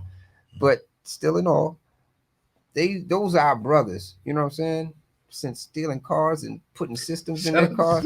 Stealing cars. Come on, man. Where's the boat? Club dancing, go to Studio 54, all that. We all used to do it together. Ride the Q10 home late night from Lacey's and all that other stuff. Come on, those are brothers, man. Yeah. Before they had bald heads, That's when a they fact. had real That's a hair. fact. And they had high hood. Come on, that's my Word up, brothers. man. I remember when DS came to school. Big He was all- DS. Rest in peace. Rest He in came to peace. school, and we was all standing outside in front of Adams. We was across the street, Yeah. and he got off the bus, and everybody was already standing there. He came and said, "Yo, I got a name for the crew. I got a name for the crew," because we used to all call them country boys and stuff like that in school. Because we used to ride the 7 all the way to school back and forth down Rockaway, and because they had the flow that they had, it was like a drawl. You know what I'm saying? Yeah. It had a drawl type. You're cool, Fred Drawl, and no, and they all had that same little flow. And DS jumped off the bus and stuff and came back over to everybody. And he's like, "Yo, I got the name," and he was like, "Onyx Bionicle." And it was just looking like, I mean, that do sound like some 90s shit. Onyx niggas like this. No. It do sound like some 90s shit. Hey, come on. What's up with your man, Fred? Shout out to Tiny on the check, and I see you. And it was crazy because like when we did that show in Atlantic City, and I told Fred, I said, "Yo, I remember y'all got the first name when DS said, and them niggas laughed. We was in the parking lot laughing and said, "Cool, do you know everybody said?" But yeah, man, that was my man, man. And then they cut it and the Onyx and stuff like that later on with what you call it, because I with Fred, like I said, I was with Fred Rockaway Boulevard, New Tribe. Back Yes. over Oh, yeah, there, New what you Tribe. call it, Yeah, Lakewood. man. Over there, Oh, Lakewood. yes. Yes. And then Gertz. You know what I'm saying? Wow. Yeah, I mean, sheesh. I just had to It's ask that insane. because just being a young kid from Queens, y'all was like I used to pop my Shout out to shit. 3. You know what I'm saying? Nigga, we got Onyx and Lost Boys. Nigga, what the fuck is y'all Facts. fuck is y'all talking? Fuck is y'all talking about? That's a whole fact. That used to be my go-to. Fuck is y'all talking about? But then they gotta understand, you got us, right? And then you got cats that didn't make it that was like good legends, like Panama PI. Shout out to Panama You know what I'm PI. saying? Sonny Blank, rest in peace. You had Rest in peace, when we used to call him Adolf. Yeah. Oh, yeah. Yeah, Aguilar. Aguilar, yeah. But we had P Rock we had- did it. P Rock's. P Rock did something with I think so. Yeah, he did. Or EPMD He or something. did. He was around. He's still he's doing he his with thing. Cameron He on had him for a something. minute. Yeah, he had Yes, something just Cameron not too long ago. But yeah, man, we had a couple of people around the neighborhood. Yes. We still got we good. Shout out to my brother Vague, man. Ali Vegas, man. That was Ali my Vegas. goal. Yeah, Ali Vegas, Word, of course. Ali word. we just did that track. He was at the studio when we did that Ding and Money track. Yes. He's doing beats and stuff like that. Yes, yeah, Corey indeed. D, recipe, all that. Rest in you peace know to what I'm Corey saying? D. man. All those, you know what I'm Damn. saying? Like We the had bass hood side, legends, you know you what know I mean? what I'm saying? Facts. We had hood legends forever. No question. No question. Yeah. So Legal Money was a breakthrough album for the Lost Boys, man. What was the creative process? Legal Drug Money, part and self. Mhm. Shout out to the tequila. what was the creative process like for that album? Like you said, everything was done in your basement. Mhm. Was that done in your basement? Nah, the pre-stages of it, Okay. to getting prepared for it. See that I say, and I think back when I'm just not answering this, like the pre-stages, we was in the basement practicing. Mhm. You know what I'm saying? So when we get on stage, we know what to do. You know what I'm saying? Yeah. So those are pre-stages that we was doing in the basement. Now when we got on, the process is just doing what we regularly do. Talk what we regularly talk. How we do it. Just explain it. What's that? Oh, thank you. Shout That's out to you. That's me. JLJ. That's you. That's me. JLJ trying to sabotage. for you. That's for you, baby. Goddamn. This ain't drink champs. Goddamn. I mean, I had to. He showed me up. I had to. Spigg throw that back. He seen it. Baby out. He seen the Henny over here. Played me out. Yeah, I had to nip by myself. Yeah, You gotta you give me got a the cup, red cup. Show off. His show off. Shout out to Spigg. Yeah, I'll take a little bit. And the reason why I asked I heard that, the boop. yeah. What the fuck? What's going on over And the here? reason why I asked that Spigg, because it's funny that you mentioned Bad Boy and Lost Boys. Y'all like the sound that y'all have with that album. Mhm.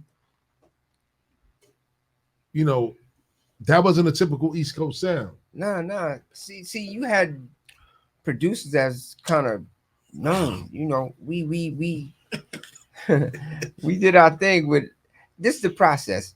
Mhm. There might be producers like Ron G. Yeah, shout out to Ron G. Yes, my man. Easy Mo B. Even had the experience that Cooler Ruler. Devon, peace. You had a couple of producers, Mr. Sex.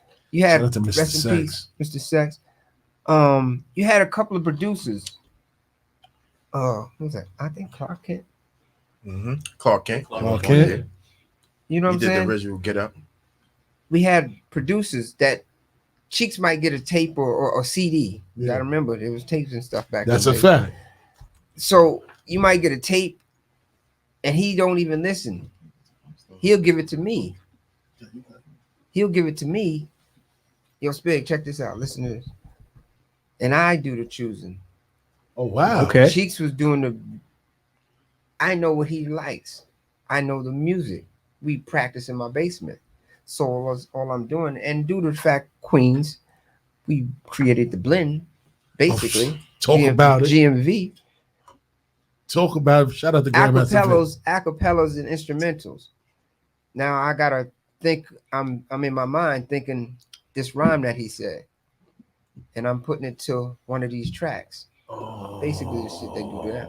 But I'm putting it in my mind. Yeah, try that rhyme on this track right here. On this right here.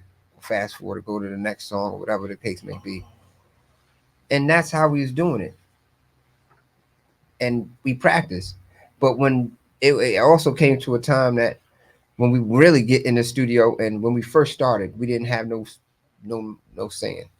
It was just going to the studio and we think we could do something. Then it'd be like this. Can't be serious. You don't know. We wasting these people money. That's your money. Oh shit, we gotta get out of here. Come back when we finish it and then come back and do the track and stuff like that. You know what I'm saying? Instead of sitting there trying to create back in the taught you how to playing make pool music and all that stuff. We in D&D back in the days. You know what I'm saying? Started off in D&D. Our first song that we did in D&D was D&D Studio. Wow. Yeah. The first song we started was The Game. You know what I'm saying? That's why that one's so important to us. You know what I'm saying? To me, that's so important because that's our first studio joint. You know, The Game. Wow. And that's telling you how that's a trip. That's actually a trip that we took to Virginia, to Norfolk, Virginia. And shout out to all the homies, the big homies in Norfolk that was down at the time. Wow. We learned so much. As teenagers, we learned so much. And with our big brothers, we was down in Atlanta when Stone Mountain was still clay. Wow. It was still developing. So when I was locked up and I'm hearing people say, I'm from Stone Mountain and stuff like that, and I'm like, damn. The population of Atlanta grown so much. It used to be you're only 20 minutes from Atlanta. Now I'm 40 minutes, 45 minutes in the traffic. Don't forget the traffic. That's an extra 3 hours. I remember when it wasn't that. It wasn't that congested like that. So now when flying and stuff like that, you see the circles and the circles and the circles because that's all different communities and stuff like that. I was like, damn. But trees before. Yeah, I was like, damn. Well, it's changed. So how was it going from y'all just being regular dudes from the South Side making this music to getting on, putting out smash records, to going on the road and women reacting to you crazy? How was that? I always like to know how that rock star. I don't know because nigga, that's like you was an all-star in high school. The dude. He was that which dude. I was.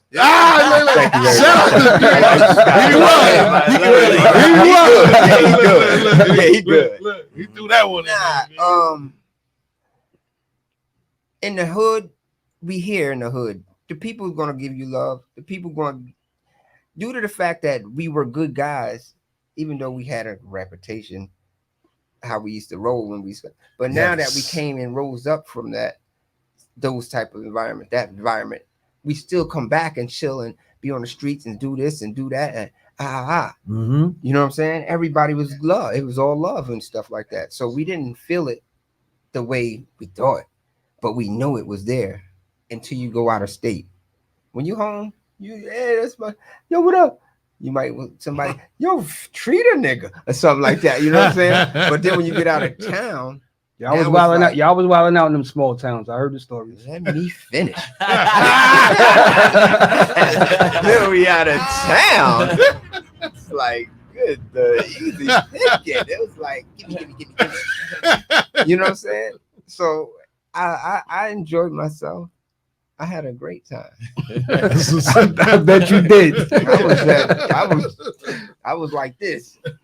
Will Chamberlain, I'm coming, son. Step off. I was going hard. I still don't know the numbers, but it's all good. Yeah, I just wanted to ask that, man, because that's like really a culture shock where you come from where we from, and then you go to these other places, and the people react to you in a totally different way, and you're like, what the fuck? Say it like this. When we seen our first Michael Jackson, our first Michael Jackson, the King moment, you know what that is? Somebody going like this. Boom. Carry her out. When you see that, you like, yeah. We go back to the room, be like this. You see this shit? That was it. Carrying them out the wave, carrying somebody's body. That's crazy. Get her oxygen. She all right? Yeah. Wow, man. It was everything. You know what I'm saying? Those are experiences that we ain't never going to forget. That's you know what I'm saying? Going to different countries and seeing it. That's a fact. Japan. First rapper group, Africa. Yeah. Africa. When you, because we were thinking, people went to Africa already. Public Enemy? Nah, it's all in what? Anybody? Coolio. Coolio. Rest in peace, Coolio. But Coolio just came. That was it. I thought everybody's going to go to Africa. But when we went there, it was like extra. How was it though? Because it was like when the plane drove in, we were surprised, like, yo, they was calling our names to come down the aisle. We was like, what we do, dog? Then he was like, yo, ladies and gentlemen, this is a rap group from America called the Lost Boys and stuff. And he was like, start cheering on the joint. But when we were taxiing in, you seen all these little dots all over the building and stuff like that. We didn't know what that was. Like, what the hell is that? Those were African kids on the building. When you stopped the plane and looked and opened the door and stuff like that, everybody, the building was surrounded. Say this, all over. And it was like, damn. That's a blessing, man. That's a blessing. That's a fact. To be able to say, I went to Africa. Zimbabwe. You know, we had a song. When it says Zimbabwe is a club in Queens, South Jamaica. They thought it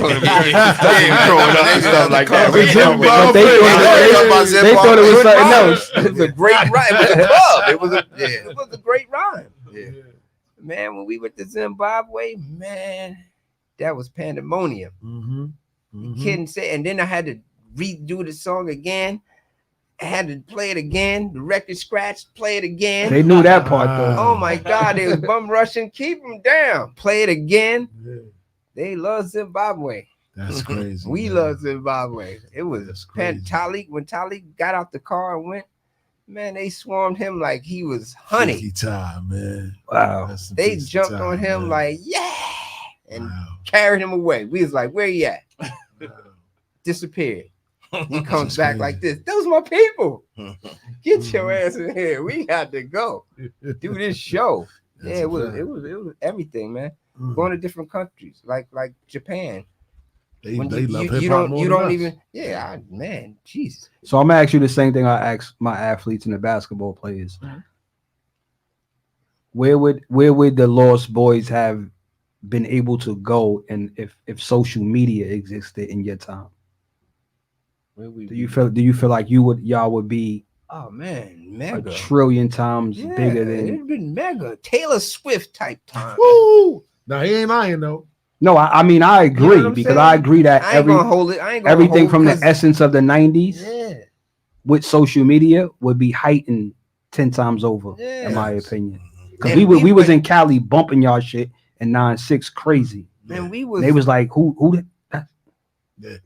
Can I buy that from you? And we was the cats also on that. So we was the cats that they loved us out in Cali. Yeah, they I did know. the Dog Pound music. Yeah. Regardless of what was going on, everywhere. Y'all got a pass. Yeah, that's we crazy. on all the streets. But Slauson, where we at? How we get here? Wow. We was there. You know what I'm saying? Wow. And we was like chilling. You know what I'm saying? We had so much love on the East Coast. I mean, on the West Coast. But I could truly say y'all had a universal everywhere. sound. Yeah, I don't think that y'all were pigeonholed as East Coast. Like Mobb Deep sounds like New York. Lost Boys sounds like you could be from many different places. Yeah. So I think that's why y'all, and that's why I think y'all underrated. And I think that y'all need to get more props as far as a group when they do these whole bullshit ass lists with groups and rappers. Like I always about like how y'all not Lost Boys? Like I agree. But then when you say it, then they be like, oh, that's pay. Those lists of payola. Yeah, we know that. About it, E. Talk about it. Yeah, that's what it is. I've been missing. Yeah, same.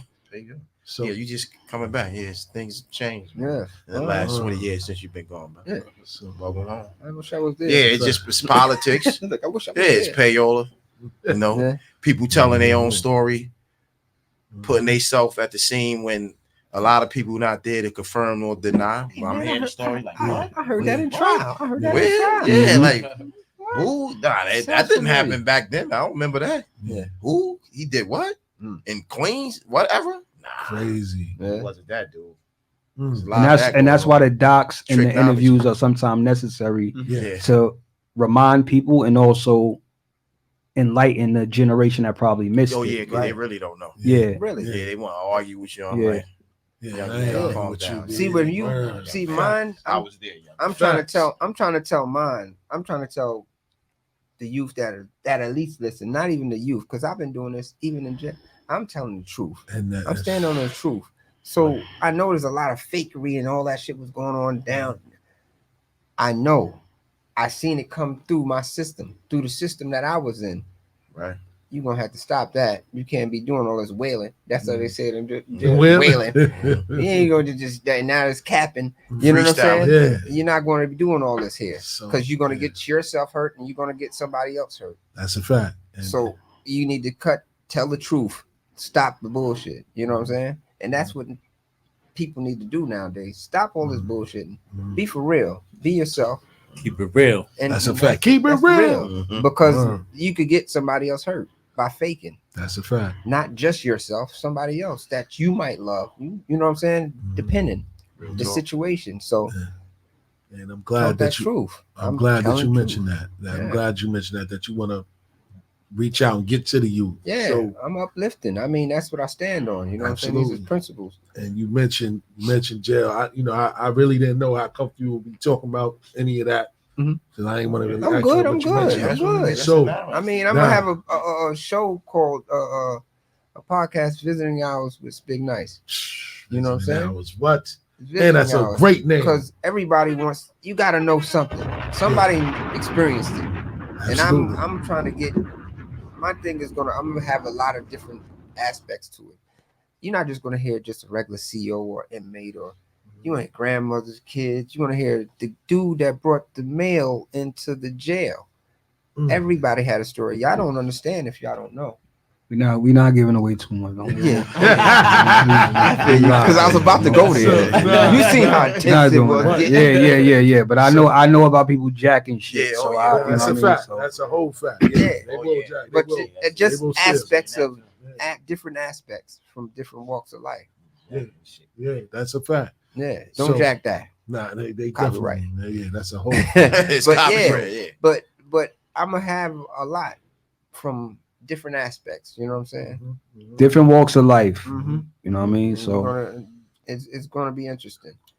So I guess my next question would be, after you just broke down us how you guys were like the first ones to perform in Africa. Yeah, we did a lot of firsts. We did a lot of firsts. Y'all had a lot of success, and I seen that firsthand like a couple weeks ago in Brooklyn. You know what I'm saying? Cheeks had came out to Polygon. Oh yeah, we was out. Shout out to Lake. You was there that night. I was there. Yeah.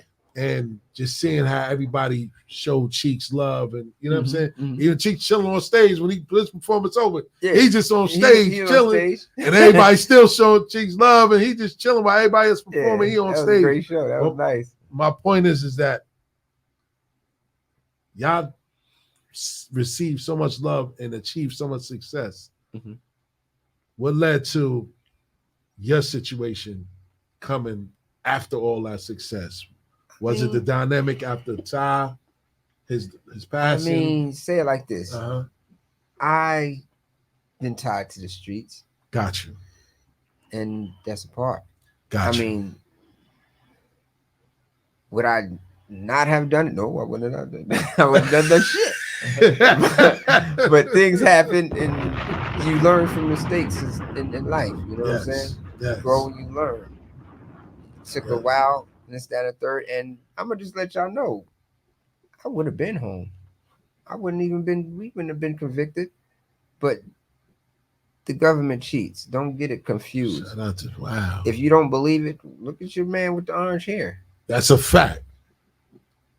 I just seen something this morning on CNN, and the guy's like, listen, that's a Republican. I can't remember the name. He was something with the military or something. He said, in the 90s, he said, in my time in the 90s, if he would have had any type of thing about some sexual such and such, he wouldn't have been able to be casted as a president. Facts. The times have changed. And he threw his hands up like this. The times have changed. Straight up and down. So imagine about what extra is happening. We see a lot of things happen in politics that happens to turn our lives around when they have little situations and they start changing laws and bills and stuff like that. The bill that helped us get out of jail, Donald Trump signed it. Oh, wow. He got homies. Wow. He got people in jail too. Yes, that's a trying fact. to Trump, but that bill was out wow before. My boy. That bill been out. That bill was ready. I had homies that came home and was help putting the bill. And now I got two homies that thought about my 924Cs and you know what I'm saying, conspiracy things and stuff like that. They was helping. So they had it, the Van Jones and all of they had it. So me being caught up in that system. That's crazy. Yeah, little birdie could have done it. That's crazy. Little birdie just told you was with Ja behind the wall. Oh yeah. Get the fuck out of here. Wow. Yeah, Ja, my man. I mean, I knew Ja since Yeah, I was about to say you had to know him. Ja, I knew Ja with the Cash behind Money the wall. Cash Money Click, right? That's around the same time. Yeah, that's around the same time. That's crazy. And he had came from the little state joint he was doing. Yes. And he came up to my joint. At the end of his joint. He came and spent a little bit, a few months. I mean, what he did, shit. Something like with us, you know what I'm saying? Yeah. Took care of him. He always holler at me, yo, Spigg. It's not embarrassing, but it's sometimes embarrassing when he does it. No. Spigg nice, y'all. And he just go with his little, he gave me this and that and third. Because he from Queens. I'm no question. The big homie. I give you the bag. I gotta give you the no bag. question. You gotta get your I footwear, get it. your food, your hunger, your I your get it. stamps. You gotta get your outfit and everything together. So that's just the homies that come in. Good Yes, dudes, indeed. you know what I'm saying? You know what I'm saying? Yes, indeed. You're only gonna do right, you know what I'm saying?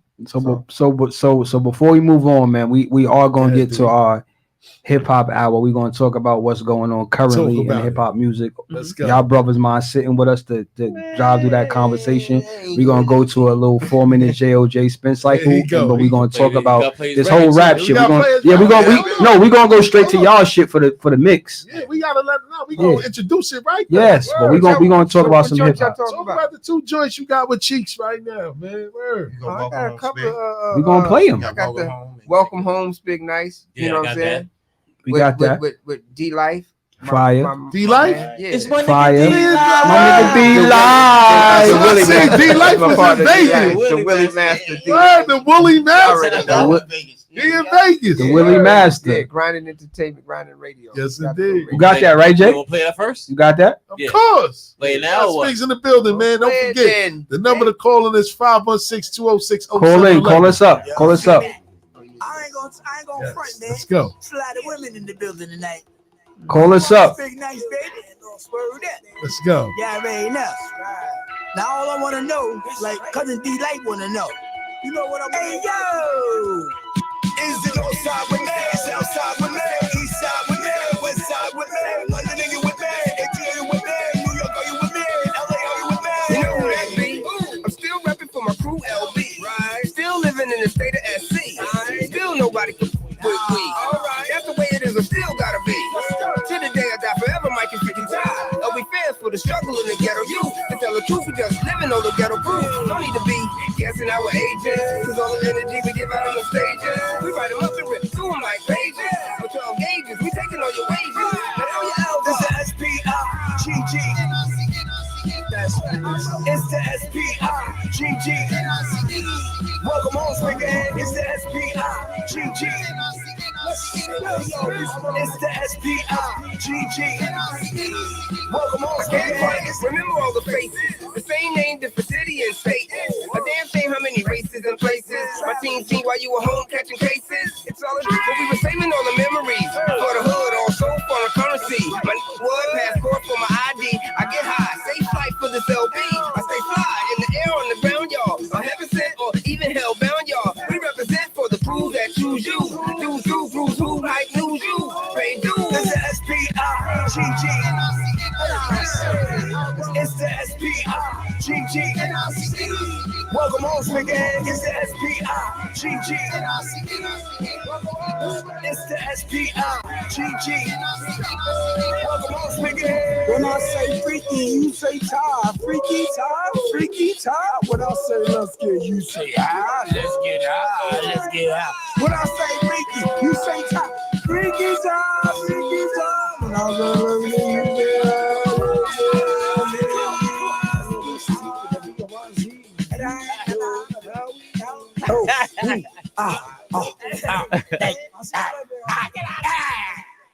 We gonna rock that Trend Get Money. All right, Trend Get Money. Come on, what's next? Let's go. Put the motherfucking weed in the bags first. Then get money. Yeah, then get money. Then get money. Now tuned in to Bars and Hoops Radio, where the world of hip hop and sports live. Then get money.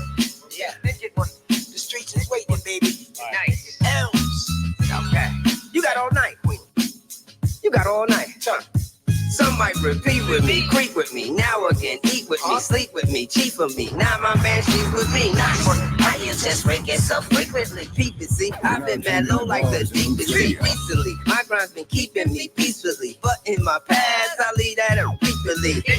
Don't ask no questions, don't speak to me. 5K1 confession, you have to speak tragedy. Daddy be constantly after me, but in my past, I smash and may not repeat. I compete, I critique, and take suggestions. And Zaza's in session, repeat, no more questions. You're stressing, my favors counting my blessings. Like Jeopardy, I'm out, ain't no catching me. Peacefully, I tranquilo, papi, but in my past, we in the bags first. Then get money. Then get money. Then get money. Then get money. Then get money. Yeah. LB fan, baby. In the building. Then get money. Word. Then get money. Then get money. Then get money. Then get money. Hey yo, hey listen, you can front, homie, I'ma play the back. Some say he fire, but to us, homie, whack. Now it's just my opinion though. See, I'm from the past when it wasn't cold hating. If you're cold, then we're trash. Back. I've always been underrated. Went out with no work, came back. Man, I made it. That's right. You get some nuts overnight. Off the top, and then right. This be some light. Top down, breezy, been rocking over 20 years. This here's easy. Don't do a lot. Took it on the chin, came back with the combo. The boys for the win. Work, so let the games begin. Better have thick skin for this game we in. Got the work popping, supply on flow. Streets is buzzing. You already know. Then get money. Then get money. Then get money. Then get money. Then get money.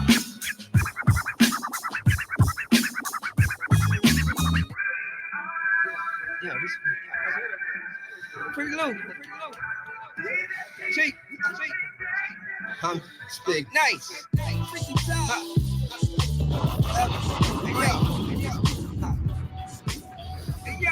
All my brothers. Talk this yoga.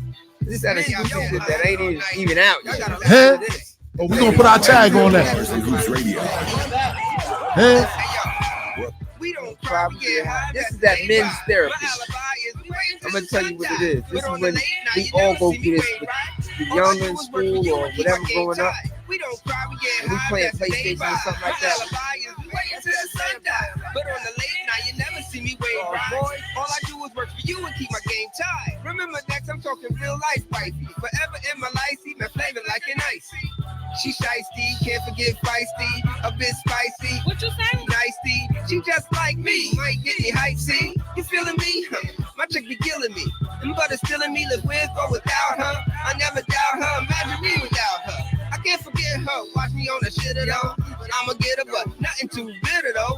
I'ma hit her, but I'ma really hit her though. And I'ma show her not to play with Spiggy no more. Now to your girl, I show you life is what you make it. No time to play, kid, I gotta get this paid quick.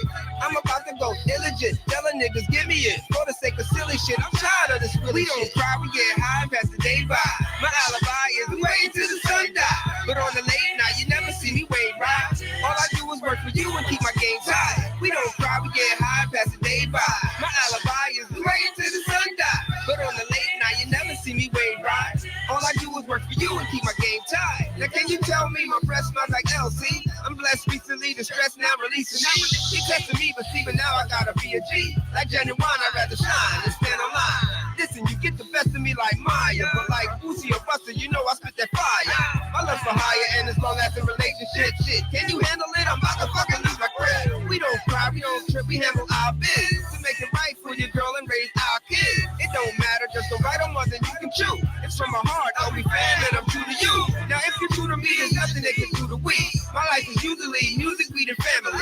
Now put some L's up, the opposite of hell's up. Who gives a fuck if you down and out, a lady got your back. We don't cry, we get high, pass the day by. My alibi is waiting till the sun die. But on the late night, you never see me wait right. All I do is work for you and keep my game tight. We don't cry, we get high, pass the day by. My alibi is waiting till the sun die. But on the late night, you never see me wait right. All I do is work for you and keep my game tight. Oh man. They always taking some classic record and flipping it. That's how it's supposed to be, baby. Niggas is late, man. Niggas is late with this music, man. It's too much music, man. Listen, shout out to y'all, man. Shout out to Spigg. I do what I do, you know what I'm saying? I picked what I like to do. I pick my music and stuff like that, and I put it to the test. I get a producer here and this, that, and third, try different little sounds or something like that. But I know the base of what I want to put in. You know what I'm saying? I know the music that I want to, that should inspire. You know what I'm saying? You know classic hits. You know what I'm saying? Yes. You might not forget it. I mean, y'all are back 30s, 20s, or whatever like that. Maybe some early 40s or whatever this is, 50s. Y'all might not know all those joints, but some of those that are younger, they're gonna remember.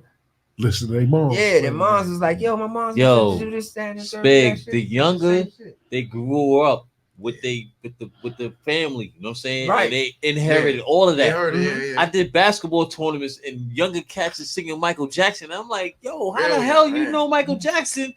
And they shouldn't even know, but they get it from their parents, you know what I'm saying? So the love is always there, man. Don't forget I'm that. just trying to make sure that you're gonna hear good music from me. Word. That's you a know what I'm fact. saying? That's a I'm fact. gonna bring you back. If you're older, if you're my age and stuff like that, or older, or whatever, you're gonna remember these tunes. And I'm just I'm just trying to do music the way I like to hear it. No question. As in, I want to combine, infuse this generation of music and those old generation of music and stuff like that.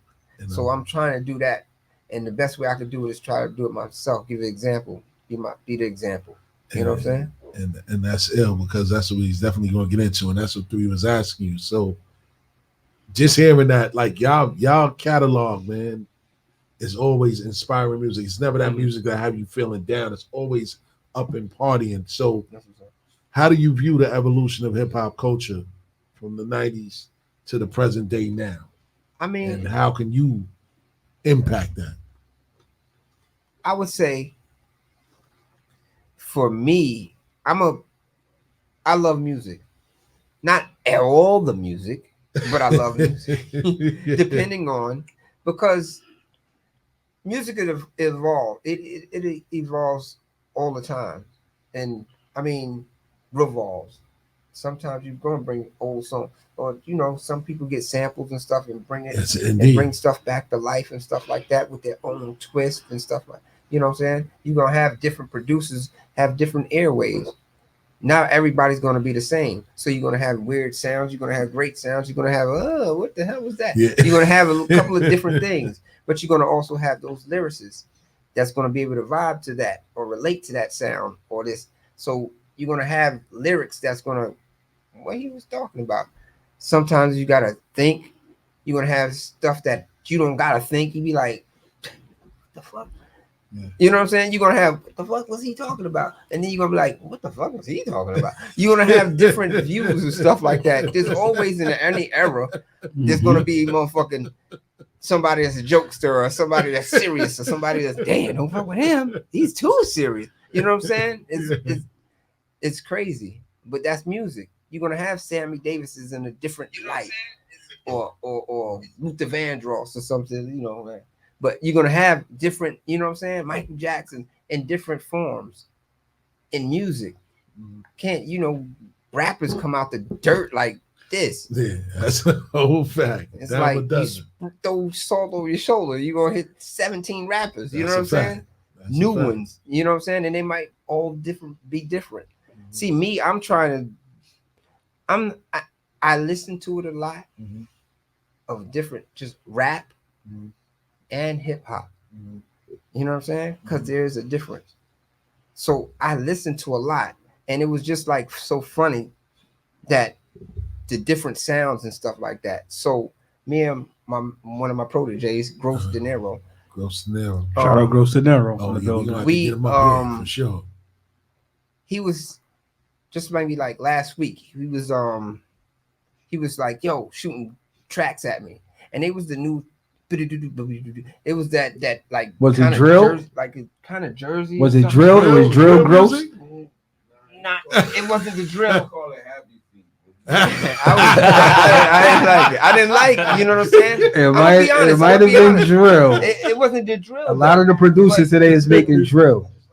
It was like Jersey-ish, Baltimore, Jersey Shore shit. Jersey Baltimore. Jersey Shore. That's sure. I ain't gonna go crazy. I'm asking because that's what they like gravitate to that. Say like this is the drums and the beats and stuff like that. I could give you a show. Y'all gonna double back like 3D said Jersey Shore. That was Jersey Shore. I gave it to JLJ. But it's the new style. It's another new style. You know what I'm saying? New wave, basically. Okay. So I'm gonna be honest. He was in the booth and shit. Like first he threw some songs at me, some beats at me the week prior. I don't know. I don't know. Wow. So now he's like, yo, I want you to come sing. The week later, I want you to come sing this hook for me. And it's now like, what? I came in town. I was coming there to do it, but the producer did the hook. So I'm over here, producer doing this. I'm over here like this. Man, he's in the booth. I'm like, man, fuck this. I'm like, I'm not never touching. What the fuck are they talking about? So I'm trying to hear what he's talking about, but I'm trying to not. My mind is like, get the fuck out of here. But another part of my mind was like, you see what the fuck? And it was formulating at the same time. So I was like this. It was aggravating me. I just started going in my notes and started writing something down. Whatever was going in my head, like, yo, what the fuck is that? So then he finished. And then I went in there, said, let me see something. Let me see something. So you on the record? I am. Okay. You got him. Got it. Bing, bing, bing, bing. And I did this joint, and I was like, now I only just did a couple of words. I just like a couple of joints, like a couple of bars. And the bars went the longer, and I was like, that's all you need. Turn that shit up again. And I was like, and it was just going, and I was like, And I was like, what? And I started laughing at myself. I was like, how the fuck you think like that? How you do that? You bugging the fuck out. And I was laughing. They didn't understand why I'm laughing. I'm like, yo, you bugging. So he was right. So Kane, you know what Big Daddy Kane said? He said he fell up at a point where, because we talk about basically production. He said he didn't evolve with the beats. He didn't. You base so what you doing? I found that you got to catch your flow. Yeah. You still do Spigg, but catch your get in pocket on that beat, bro. Yes. You control that beat. And I think you dominate that. Yeah, once you find your flow and that. Yeah. Then the new cat, they be hearing, oh, that's fine. Kane didn't embrace that. So it's interesting you said that name because he didn't embrace it because that if you look, Kane was a nigga in the late 80s. He was that nigga from 89 to 90, and then his sound changed on him, and he stayed in 89. He stayed in 89 and he didn't evolve. See, a lot of the older cats that was over for him. I get the essence of rap and all that, but they don't want to cross over too much. You know what I mean? They be stuck in their ways, but they don't want to work. It's work. You gotta get back. You gotta put that work in. And then this is let me just finish. This is what's funny about that whole verse. That whole verse, I went in it and I heard prior different dudes hitting those drums different ways, and it was just funny that how my mind was working as I was under pressure, and I worked three different flows in that different flows in that one verse that I did. It's true, and we named the joint Perception. You know what I'm saying? Because it's what it's all about. It's catchy in a tune. Because he's talking about a relationship joint, and I'm talking about just banging some chick and this, that, and that. It's the perception. It's perception. How would you want it, woman? Do you want it this way, or you want one of these niggas? You know what I'm saying? You want it this way, or you want it like yeah. You know what I'm saying? It's the perception of the woman, how she wants to pursue. What kind of dude you what type of guy you want and stuff like that. You getting that right? I mean, I sent it. You got it? Yeah, you sent it to him. Let's hear that. No, I don't have that. You didn't send it. You sent it to him? It went through. He said he sent it. You gave that to me? I don't have. I sent it. Spiggs gave it to me. That's I don't hold back. What's up? I'm a man.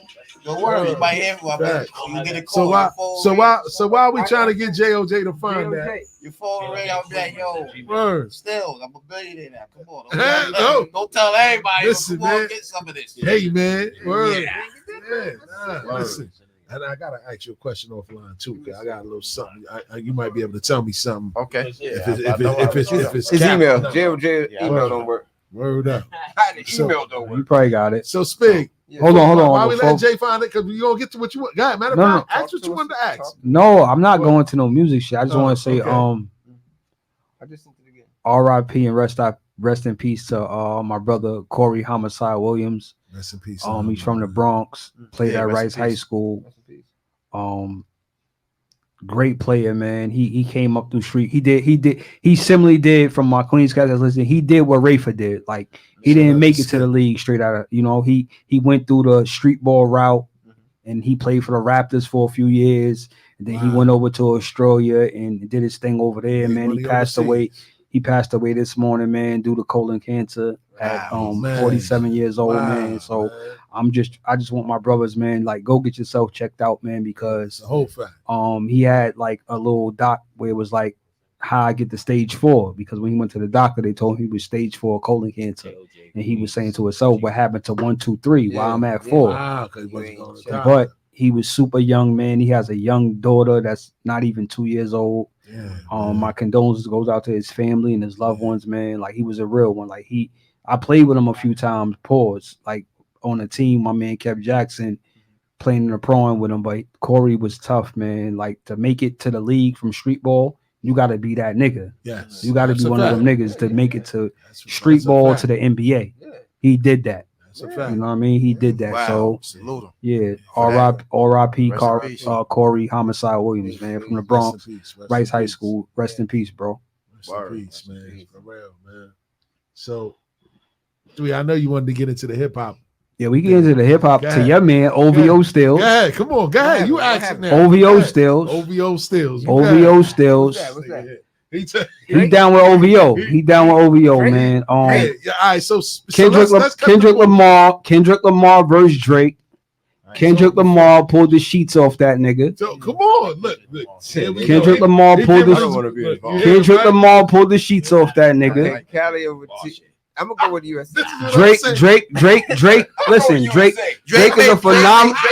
Drake is a phenomenal artist. Yeah. But I always say this, and y'all in the building. We got MCs, we got rappers in the building. Right. I always say this. I say this to my brother. I said this still. I said to my brother Superstar J. Shout out to Jay. An MC will outlast a rapper any day of the week. All day. An MC will outlast a rapper any day. Now, if you're confused with what I'm saying, so you hold on. If you're confused with what I'm saying, Kendrick Lamar is an MC. Nas is an MC. There you go. Pusha T is an MC. This nigga need to go to church. A lot of these niggas. A lot of these niggas are rappers. A lot of these niggas are rappers. Yeah. And the rappers are winning. Look, I could be a shit MC and a great rapper and make a hit record. Throw some church music on, Jay. Why, nigga? You the one crying. You the one that was crying. OVO. You the one crying. He's killing him. So look. All right, so look. So what I want to what we talking about? Before you try to stack the deck. I'm not stacking nothing. Question, right? Spig, you put the camera on you, nigga, while you talk this bullshit. So before we got into this whole everything, before we got on air, we was talking about the classic battles. Like you come from that era where they battling in the streets. Yeah. Mikey D, Cheeks. Yeah. Listening to today's battle. Here we go. I had to. Listening to today's battles and beef between artists. What's your thoughts on not only that battle, but just like where everybody's going with this battle rap nowadays? Do you like it? Is it like that was funny because I was thinking about something today. How I thought it wasn't J. Cole involved in the show? It was a whole bunch of people. And then he battled out. Rick Ross had a record. Everybody was on it. It was just, see, the thing is, it was just funny, weird how, one dude went at the joint, he went at somebody, and then the dude came, I ain't really feel like I was really trying to do that. Then another nigga hit another nigga and said, man, fuck you. I don't give a fuck nothing about you. And the third. Everybody on. He just did one joint. He went to one joint. Then all of a sudden you got R&B and hip hop going at each other. I said, what Chris Brown. Chris Brown was in there. Was he going at one of the Beatles or something? Like Chris Brown. And today Game went out Ross today. Then you got one. Game went out Ross today. The rapper. Yeah, he went at Ross today. He just wants some attention. The game needs to sit down. He just wants some attention. That's all. And the funny shit is, I think that's going to backfire on him because I think Ross would see that nigga. But it was like all of a sudden Kendrick still going and stuff. Like, yo, shut up already. You killed him. Nobody ain't doing that 6-minute joint. I didn't even hear that. I was like, that might be too long for me to be listening to this man. And he gonna say any and everything about the sky and the mountains in Cali. I don't need to go here. I'll get to the next one. Yeah, he went right to the next one. And I was like, jeez. I hope it's over, man. So I don't know. I hope so. That's my answer to this. I don't think so, but I hope so. Lost. No. My Cali Connects told me it ain't over. Oh man, ain't over. He got something to say. I'm gonna let E talk, but I'm gonna tell y'all what I'm saying. I ain't feeling none of them like that. Yeah, I don't think none of them. Nah, none of them dudes like that. None of them MCs like that to me. None of them. Kendrick is an MC. I don't think so. So you didn't like the battle? Nah, Kendrick is an MC. Drake is a. You gotta talk to your mic. Drake is a rapper. Kendrick Lamar overrated, been overrated. No. Without that Dr. Dre co-sign, he would. Whether you hold on. Whether you think he is overrated, whether you think he's this, what I'm saying is that he's an MC. He's just saying. I'm saying he's an MC. Go to church music on Jay. No, it ain't. No, this ain't no. This ain't no church music. This ain't no church. MC to me is KRS One of them do it. This is what I'm saying. He's from that. He's from that. No, he's not. Yes, he is. No, he's not. He's not from that club. He's not. He's from that. No, he's not. What I'm saying is No, he's that not. we got a million. We got a million rappers. We got 100,000 MCs. An MC could come in the room without no beat, no nothing, and entertain us. A rapper needs the right beat. He wants to make a song. He's a fucking rapper. In the music business, rappers are winning. MCs are gonna outlast rappers anytime. Dipset, hold on, Dipset versus the Locks. Rappers versus MCs. You're not beating us, my nigga. We are MCs. Y'all niggas are rappers. You have to rap over the music. We MCs. Yeah, but masters of ceremony. We control the crowd. You better know how to. And everything he might have said about Drake, I agree with. I don't like Drake either. But I think who's the better MC? Who's the better MC? I ain't feeling none of them. Like that. No. Who's the better MC out of Kendrick? Gotta give it to one. Who's the better MC out of Kendrick and Drake? Because you gotta say it like this. Bro. I don't gotta choose the lesser two evil. Drake got more songs. Yeah, Drake's got a longer career. Let's go. You got Ghost Riders, all that, you know. That's so they say, whatever. But that ain't what they say. That's what it is. Yeah, that's what they say. I mean, but I heard stuff about Kendrick too. What you heard? They all do it. What you heard? They all got ghostwriters. Kendrick ain't got no ghostwriters. Spigg can attest to this. Kendrick ain't got no ghostwriters. In the album credits, you don't just see one person name. Yeah, it's a team. What are you talking about? For niggas wrote for Nas and all that. I know for who? You don't think that niggas wrote for Prodigy? Sometimes just saying. Sometimes it get mistaken because it be a producer. Producers are mentioned in the credits if they produce the record. It don't mean that they wrote the lyrics. Kid Cudi just came out yesterday and said, "I'm tired of y'all hitting me. No Lil Yachty didn't write none of my bars. Even if he produced the song, but because y'all know that he does write, y'all assuming that he wrote some of my bars. He didn't write any of my bars, my nigga. Sometimes a producer might write. I agree. He might have the hook, and that might give him a writer's co-producing. So if you might write the rhyme and he might already had the hook, all you doing is writing the rhyme to that hook. You might get the beat with the hook on it. That's a Kanye special. No, they say ghostwriters. That's a Kanye special. These dudes these days be writing ghostwriters like me, my people. Niggas was in the studio. Ghostwriter. You ain't getting no credit. You ain't nothing, bro. Right. You in the studio with them. That's an art. You gonna take your shit. You gonna run with it. That's an art day. Me and you. And you gotta check. That's an art day. Yeah, that's what a ghostwriter is. Ghostwriter mean ghost. You ain't getting no credit. None of that. These dudes ain't ghostwriters. So they misuse our terms. And that's what Drake was trying to do with authentic hip hop. And that's what Drake was trying to do with Quentin Miller. Real authentic hip hop like that in a minute. And that's what Drake was trying to do with Quentin Miller.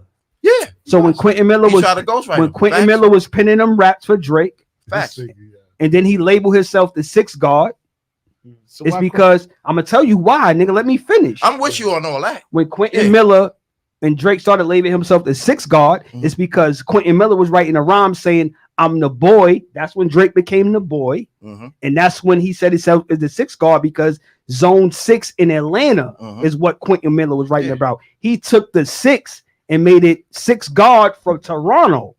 Toronto was never known as the 6 until Quentin Miller said 6 guard, and Drake just remixed it and said, "I'm the 6 guard." That's Zone 6 Atlanta. So why Quentin Miller ain't with Drake out there? Nigga, because you fit the image, my nigga. I can't do that. I mean, all I can say politics and all that. Because you fit the image, my nigga. Yeah, I get that. I got an artist that wrote 2 records with LL, and LL said, "Let me keep those." Yeah. My man Corey D, the other Corey D, he wrote for him back in the day. Let me keep those. Dedication. It ain't because L can't write. He just knew they was good records, and he said, "Let me keep those." So do you automatically tarnish L career because absolutely not because nobody would allow him to do that. Nobody would allow him to do that. To take their vocals and say, "Let me keep that." Whether it was a hook or nothing, we can say whatever we want about L. L has lasted through decade over decade over decade, and I tip my hat to him. He coined the phrase "GOAT," and that's why he gets upset when niggas try to run off with it, and I respect that. Yeah, but his GOAT ain't just greatest all time. You say he GOAT because he a Capricorn too. I know, I get that. I get Niggas that. just I never be heard dick. that. I Niggas never just heard be that. dick. He's a I never heard Capricorn. that. I never heard Niggas that. just dick rider. That I'm was the goat right. now. You ain't But a Capricorn. who coined it? He's saying he coined the He phrase. did. But he meant he referred Niggas to said he greatest was all a- time as an Oh, acronym, but he's a Capricorn. Capricorn. Yeah. The fuck? I ain't never heard that. I said that. He tell you that. I've been heard that. Yeah, he Capricorn. Yeah, I've been heard that. I've been heard that. So for him, it's like I'm And the I GOAT, sat in the greatest studio of all with the time. He niggas, said, so I'm I the greatest know of that. all time, and Hey, I'm a Capricorn. I'm the GOAT. Hey, that's why that nigga. I get That's that. my man. Yeah, LL's that Uncle L. goat. That's why he's I Uncle get that. L. But if you ever, But you if, can't compare. I if can't. you I ever don't compare wrote- none of these dudes to LL. if you bro. ever wrote a whole I'm verse sorry, down hell and no. handed Hell it to no. L, Yeah. he gonna be like, nigga, get the fuck Nah, out I of don't here. want that. That's I how want the cocky. whole He thing. he locked in with Fifth. He Yeah. locked in with mad niggas. Yeah. Niggas try to. L was like, I'm Nah. good. Nah, he's too cocky for that. That may Like, take you a not little bits and doing pieces, that. but you That's ain't my doing man. all that. Listen, I'm gonna text you a LL post, story. Stills. Let's Some go. niggas You said, got an yo, LL Yeah, story. LL story. I want to hear this LL story. somebody said, yo, you can't be the GOAT if you had niggas writing your rhymes. L like that shit 8 times, my nigga. And I'm like, L's petty. Yeah. And then one of my mans put a post up and was like, shout out to my guy Jay-Z, the GOAT, Nah. music, da da da da da. And L Nah. unfollowed him. Yeah. L don't Jay-Z play with that definitely shit. ain't no GOAT. Yeah, L don't play with that GOAT Dog, shit. that was I want to hear. that I was want to the hear. You best. want to hear story. Spigg L. That And was then the we gonna best definitely goat wrap it up. joint. I never heard nothing like that. The goat, because he's a Capricorn. that moves me just now. That moved me. I'm telling you the truth. But yeah, one time we was doing a show. We was going to do a show in DC. Had I think it was a charter plane or something like that. I forgot. No, it was a big one.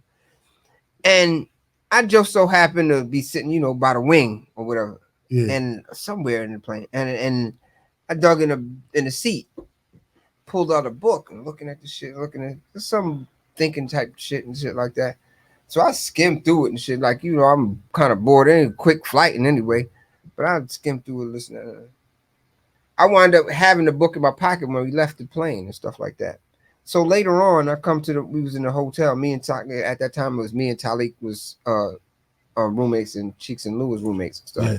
So I was like, he later on me and Talik was smoking, chilling and shit. And next thing knock on the door, it was L. Oh shit, what up, L? What up, man? He came in, come in, man, come in.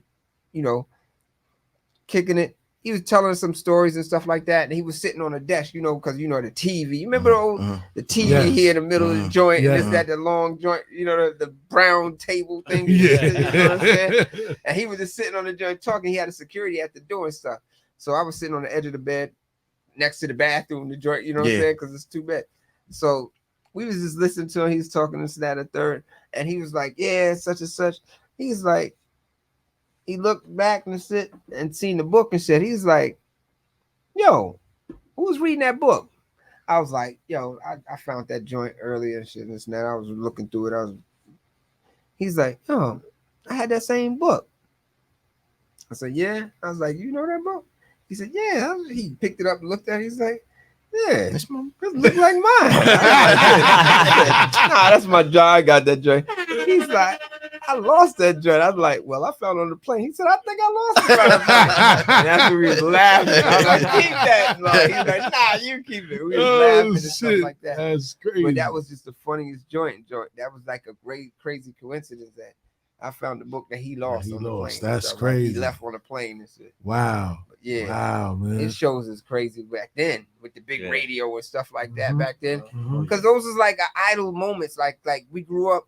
I grew up like my first time writing my own joint. I wrote LL's Rock the Bells. You know what I'm saying? No, not Rock the Bells. I Need a Beat. I Need a Beat. Yeah. And I was in South Carolina. Oh wow. And I was like, I just did my own words to it. I can't remember. I was trying to see if I found. I don't know if my mom or my grandmother probably had that joint, but that's what I was on. I was on some LL joint. You know what I'm saying? I was on that type time. You know what I'm saying? Yeah. He had a style to it. You know what I'm saying? And he was lyrical with it back then. Before we knew what lyrical was. You know what I'm saying? We didn't know what lyrical was, but he had us lyrically insane. Hell yeah. L had it, man. Yeah, I did. L definitely Lyrical. That's a real MC. And Still then got it. Yeah. Still See, got people we talking about, people got this, that, and that. They got all these money and this and that. Y'all Nah, don't it know ain't how about that much money. It's about that mic. Y'all don't know Yeah. how much money L Yeah, got. you don't L know. got TV I tell shows people, forever. back in our era, we didn't know how much That's the rappers money. made, where they live, who. We didn't know that. We didn't We even knew the care music. about We didn't that. care. We didn't We knew about care. the music. This is what I'm Facts. saying. It's a We- difference between rap and hip hop versus the music industry. Indeed. The music industry turned everything So around. I got a documentary now streaming on Let's Tubi go. and Amazon Prime and YouTube. Movie is called Beats and Lyrics, The Essence of Rap. I got my man Blase Blah in there. I got Blase Sadar Blah. X from Brand Nubian. Course. I got my man AB Money. He's South Cat. yeah, he's Easy Mobi. Partner, they produce Les Cool Beamers and the Benz Lifestyle, Flavor in Your Ear, you name it. And we talking about the essence of rap. It's from the perspective of the rappers and the producer talking about what you talking about. Not the industry, but about music. Exactly. Raw music talent, bro. So we You gotta understand what I'm talk. We saying? gotta So talk. check that right That's now. We know what I mean? We got Talk about again Freaky Tie Freaky Top Day tomorrow. Yes. 10 a.m. 134 God Brewer. We unveiling the mural. Then 10, what time is it? 10:30. Then we going to Springfield Park. We gonna be in there. You know what I mean? Representing for the brother, keeping them alive. Yeah. You know what I mean? J Ball, J Ball, shout out to Kai, Cheese, the whole fan, everybody. 134, the whole Lincoln Park. Everybody. You know what I mean? And we working on that Diary of the Lost Boys documentary. We going I'm gonna play the Gross Ganero. So yeah, we gonna play that song. We got my man Gross Dinero. Shout out to him. Yeah, we gonna close It's the real show. happy, baby. We gonna close it out with that. gonna We close coming it out back with up here too. Well, we definitely Hey, wifey, you there? Pay attention, y'all. Love y'all.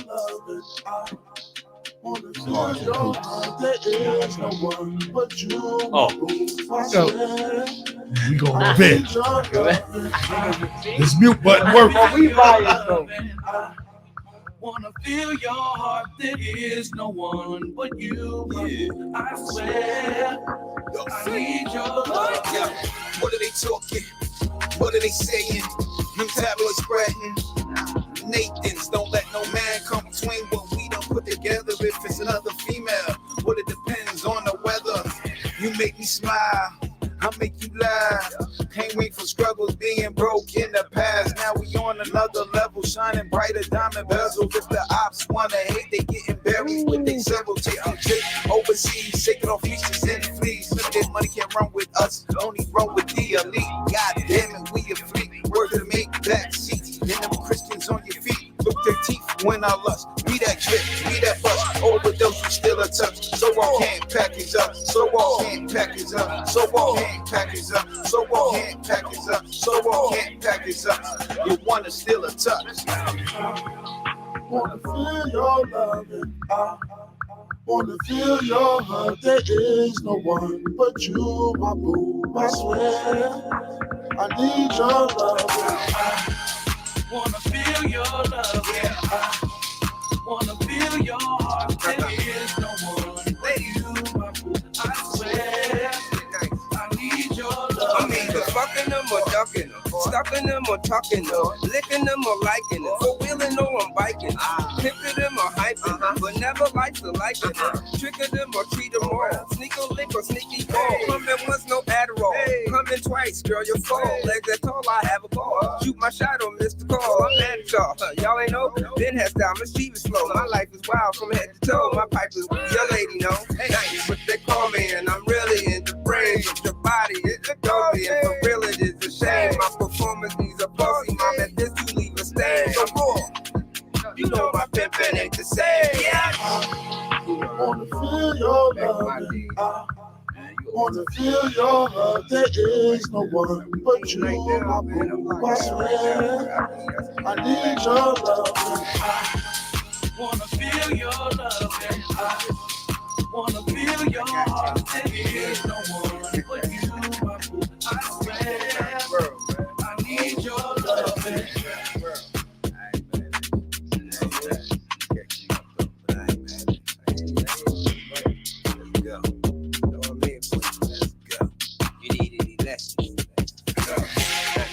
Nah, this is a crossover record. This one of the records. It's a crossover record. Yeah, this is a crossover record. Word. It's that white people. So Spiggs, you didn't like that record at first? I didn't like that. Nah, you don't. See, it's about the vibe. It's about the vibe. Yeah. You know what I'm But saying? But that was so funny the with the whole situation. He's going one way with it. That's why I said it's perception. It's different things you could think. Yeah. He's going one way that he's not That shit saying was too big. much. You bugging. That shit was fire. He was saying a little. He was saying a couple of words. That But shit was fire. he wasn't saying a whole. He was. Bring that shit back. And then when I was saying it, One I more was time over here for that. rushing all He the took words. He moves you out of your comfort zone, and that's 30 what's up, words though. a piece. I'm Yeah. 30 But words. and salute you Yeah, for so doing that's that, not though. his And zone. for stepping up and doing that. You gotta go outside the box like that. Him, he's a It is. DJ. You don't get no, I don't get no camera.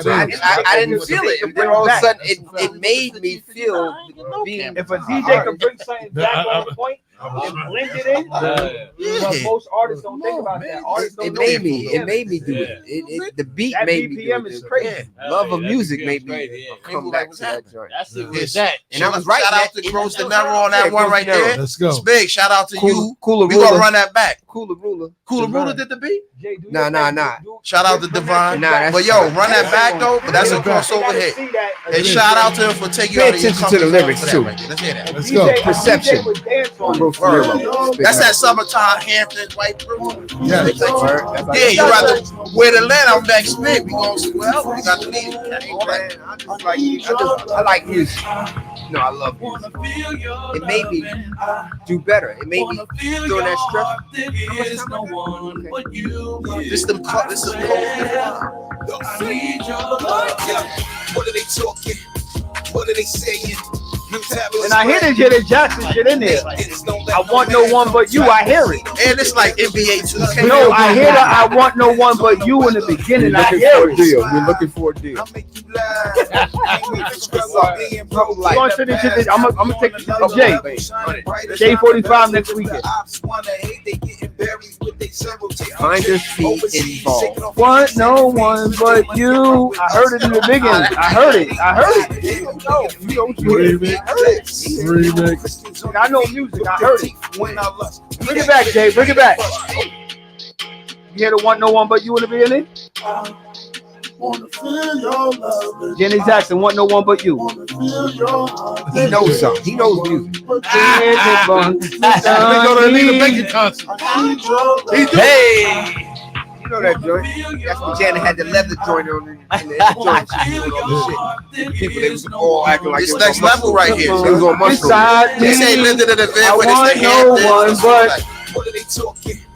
What are they saying? You got to dress like Lenny Kravitz on stage for this one. this is joint. Nah, but then I gotta rip it off. You gonna hit Nah, my you ain't gotta verse. do all that. When you hear my I'm saying verse, got you're gonna be to- like this. That's for the ladies. I'm about to get y'all booked in the hand. Who on this record? Rose. Who else? Holla at me. Overseas, shaking off pieces and fleas. Limited money can't run with us. Only run with DLD. God damn it, we a fleet. Worth to make back seats. Yeah, Christians on your feet. Look their teeth when I lust. Be that trick, be that bust. Overdose, you still a touch. So I can't package up. So I can't package up. So I can't package up. Who the producer? So I can't package up. So I can't package up. That's what we got. So He had the soft version. He had soft porn. This is late night too, like Z100 and all that. When they be You got different perceptions. That's what I said. I want He no was talking one soft but porn. you. Here I comes hear that. This should have worked. Here comes that rough. Crazy. I I hear hear that it. hardcore porn. Pay attention. I ain't getting rich. I'm either fucking them or ducking them, stuffing them or tucking them, licking them or liking them, feeling or I'm biking them, pimping them or hyping them, but never like to This like shit could them. go. Trigger them or treat them Let's right. talk business. Lick or sneaky ball. There was no Adderall. Coming twice, girl, you're fall. Legs that tall, I have a ball. Shoot my shot on Mr. Call. I'm mad at y'all. Y'all ain't know. Ben has down. And y'all going back to Africa. Right through the strip clubs. You can't put the Africa back to Zimbabwe. I'm grooving. You're missing it. Reggaeton. Hey, you're moving. You know my pimpin' ain't the same. Yeah.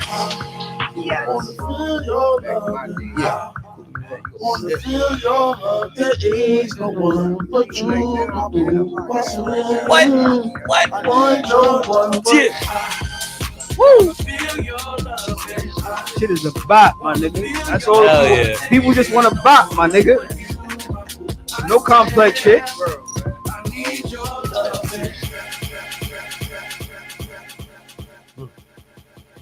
Shout out to the big yo. Get out of here. We're not playing no They Not Like Us. Not tonight. The mute button over here works. The mute button over here works. Copyright, my nigga. Listen, Why you hating? mute button over here works. Why you hating over your skills? Tonight is about Spigg and my man E. We can't end the show with mustard on the beat. Oh, nah, we can play that after. Yeah, you know what I'm saying? It's a 24-hour radio station. Drake ain't cutting you no check, nigga. Well, listen, Drake ain't cutting you no check, nigga. Here we go, man. So before we get out of here, man, we got to get a jewel from Spigg, man. And pretty much, man, Spigg, before we get out of here, man, what advice would you give to an aspiring artist looking to make their mark in today's industry? I would say learn the business. You got to learn everything you're accustomed to. You got to learn the path, get history. If you can find an older rapper or older artist, doesn't make no difference if it's in the music industry or whatever. An older person is going to teach you if you asking for that help or that gift, because there's so many jewels that people have, and if you're not going to ask them, they're not going to give it. That's a whole fact. The closed mouths, you know the word. Don't get fed. You know what I'm saying? That's a fact. So if you get an opportunity, take that opportunity, learn. Don't think you got it by yourself, because then you're going to be one of these cats talking about, y'all ain't teach us nothing. Y'all ain't ask us nothing. Word. That's a fact. And that's just like regular guys on the streets.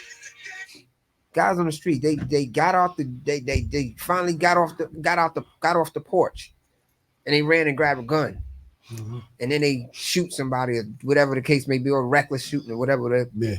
And then you get in trouble, and then you go and tell. That's a fact. On some foolishness. That's a fact. Man. You telling yourself, but you telling somebody else. Yeah. That's a fact. That's because a fact. you didn't learn the game before you got off that porch. You know the game that you're playing. So when you get to do them times and stuff, you better learn them laws. And that's just life. You got to learn. Nowadays, that's why I said I teach the truth. Because I'm going to tell you, if nobody's going to tell you, no, that ain't the way, you better not. That's a fact. And people not listening to their parents and all that other stuff, and they thinking that they could just, because I'm grown, or I'm thinking I'm grown. And then you get out there and get into that real world, and you bump your head into that wall. And That's that it might be a small bump, it might be a hard one. That's a fact. But if you ask somebody what's going on, you can learn before you bump into that wall. You learn how to avoid certain situations. No question. No question. You know what I'm saying? Just motherfucking stop being a hard head. Like I told somebody else, some of y'all, them kids need a belt. Don't like you gonna go to Say don't DC. spin around. Real parents, like, I don't give a damn who you call. You my kid. That's a fact. But on the real, once they sign that birth certificate, they ain't your kid no more. That's Spigg, that's a whole other that's a whole other can of worms. So do you have any like social media outlets and anything that they can follow you on? You in the social media world? Yeah. All right. I'm adjusting. Just don't get mad at me because I don't always be doing that. I get you when I get you. Let's go. 2-3 months later. But at OG Spigg Nice LB fam. You don't follow you on OG. Get your own entertainment. You got Mr. Cheeks 76 family. Okay. You got DMC, the real DMC. You got Freaky Kai. Shout him out. Shout out to Freaky Kai. He came here with the early too. I'm getting the ads first. LA Bell Management, Gross De Niro. All right. At gmail.com. Right. Yeah, you got us all. You got free. What you got your joint? Sir Edwin Freeman. Oh, sir. Let's go. Sir Edwin Freeman. You ain't give me that. All across the board. You gotta follow me. Sir I've been Edwin following Freeman like you, tag. I cheated. I ain't get the same part, but I'm on I'm Facebook, with you. Instagram, Twitter, everything. All the more. Shout out to all the more. Okay. I got the documentary Beats and Lyrics, the Essence of Rap, streaming now on Tubi, Amazon Prime, YouTube movies. Me and Spigg, we going to production tomorrow. Yeah. Diary of the Lost Boys. Y'all stay Let's tuned go. for that. Yeah. We got Freaky Tie Day tomorrow. Yes, sir. We'll be there. 4 God Brewer, 10 a.m. Then Springfield Park, 12 p.m. We'll be there. You got Bevo coming through. Oh, yeah.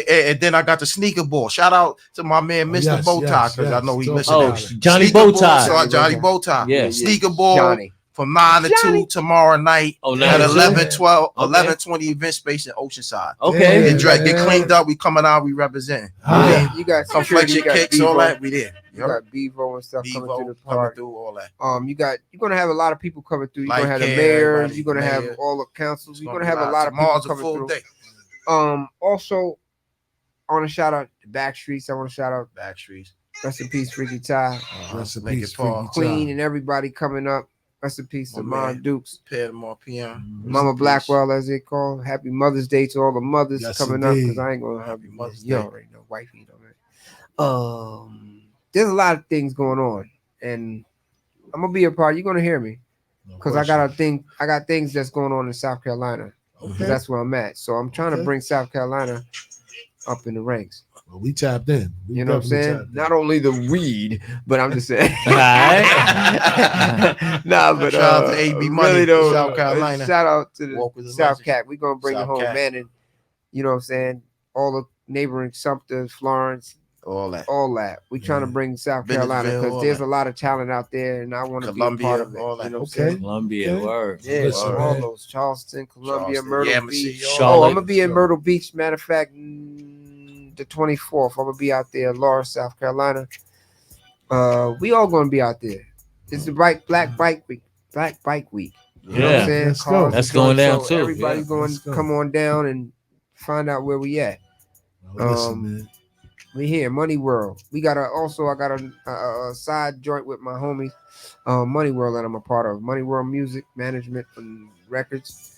They got a Money Girl thing going on. All Talk about live females. You know what I'm saying? Our Yes, next indeed. stop is Ohio, and we doing a tour. Okay. You know what I'm saying? And females is coming up. You got a lot of good Yeah. females and stuff like that. So we're really pushing that tour, the Money World, Money Girls. Shout out Money to Girl. Kaya, baby. Kaya baby is Shout out to definitely Pretty Deej. is definitely on it. We gotta holler at Kaya. I need her to Shout holler out at to me. Pretty Yeah. Deej. All right, You know what I'm saying? We need a headliner. You know what I'm saying? Okay. We're looking for the best headliner Let's because do we it. got at least 20 plus females every time we go to a show that wants to participate. So the women is putting their money behind their mouths. That's a fact. You know what I'm saying? As they always do. Yeah. You know who the supporters are. The So women they always out there, support. and then when they come to the Niggas club, want they it down. out there. So shout outs to Money World for putting this. Me and Money World. I mean, that's my man Jay. We came up with this idea, and we still push it, and That's what's up. it's being successful. That's what's up, man. So man, well, shout out first to and all the foremost, ladies. man, we want to thank y'all for pulling up today, man. well, thank you for Definitely a y'all good for show. having us. We went overtime today, man. Yeah. You know what I'm saying? My Knicks lost today, It's but it's all legendary, good. man. It's Come on. legendary. The Knicks lost today. It was up. It's all right. You know what I'm saying? We gave them one today. You know what I mean? We're going to prolong it for the NBA. Yeah. But on Yeah, that note, Pacers. man, Still's the great. Shout out to my guy, E. Freeman, Yeah. man. Yeah. Shout out to I'm with Spigg the Mavericks. Nice. I'm with the Shout out Mavericks. to 3D. Yeah. Shout out to DJ JOJ, who's Yes, about sir. to get banned Yeah. for playing that in the background. But until next What are week, you playing? no off Go to season, them. 8 to Why you 10. hating, bro? Every Friday, tell a friend to tell a friend. We back at it again. Cheeks Until next smooth. week, we are signing off. Big Mike. Peace. So, man down, call like apple lamps. Nigga, Charlie, you can't play them on record in the country. Like Tizo. What's up with these jabroni ass niggas trying to see Compton? They in the street and hating. Fuck them all and they mama. How many options you really got? I mean, it's too many options. I'm finna pass on this body. I'm John Stockton. Beat your ass and hide the Bible if God.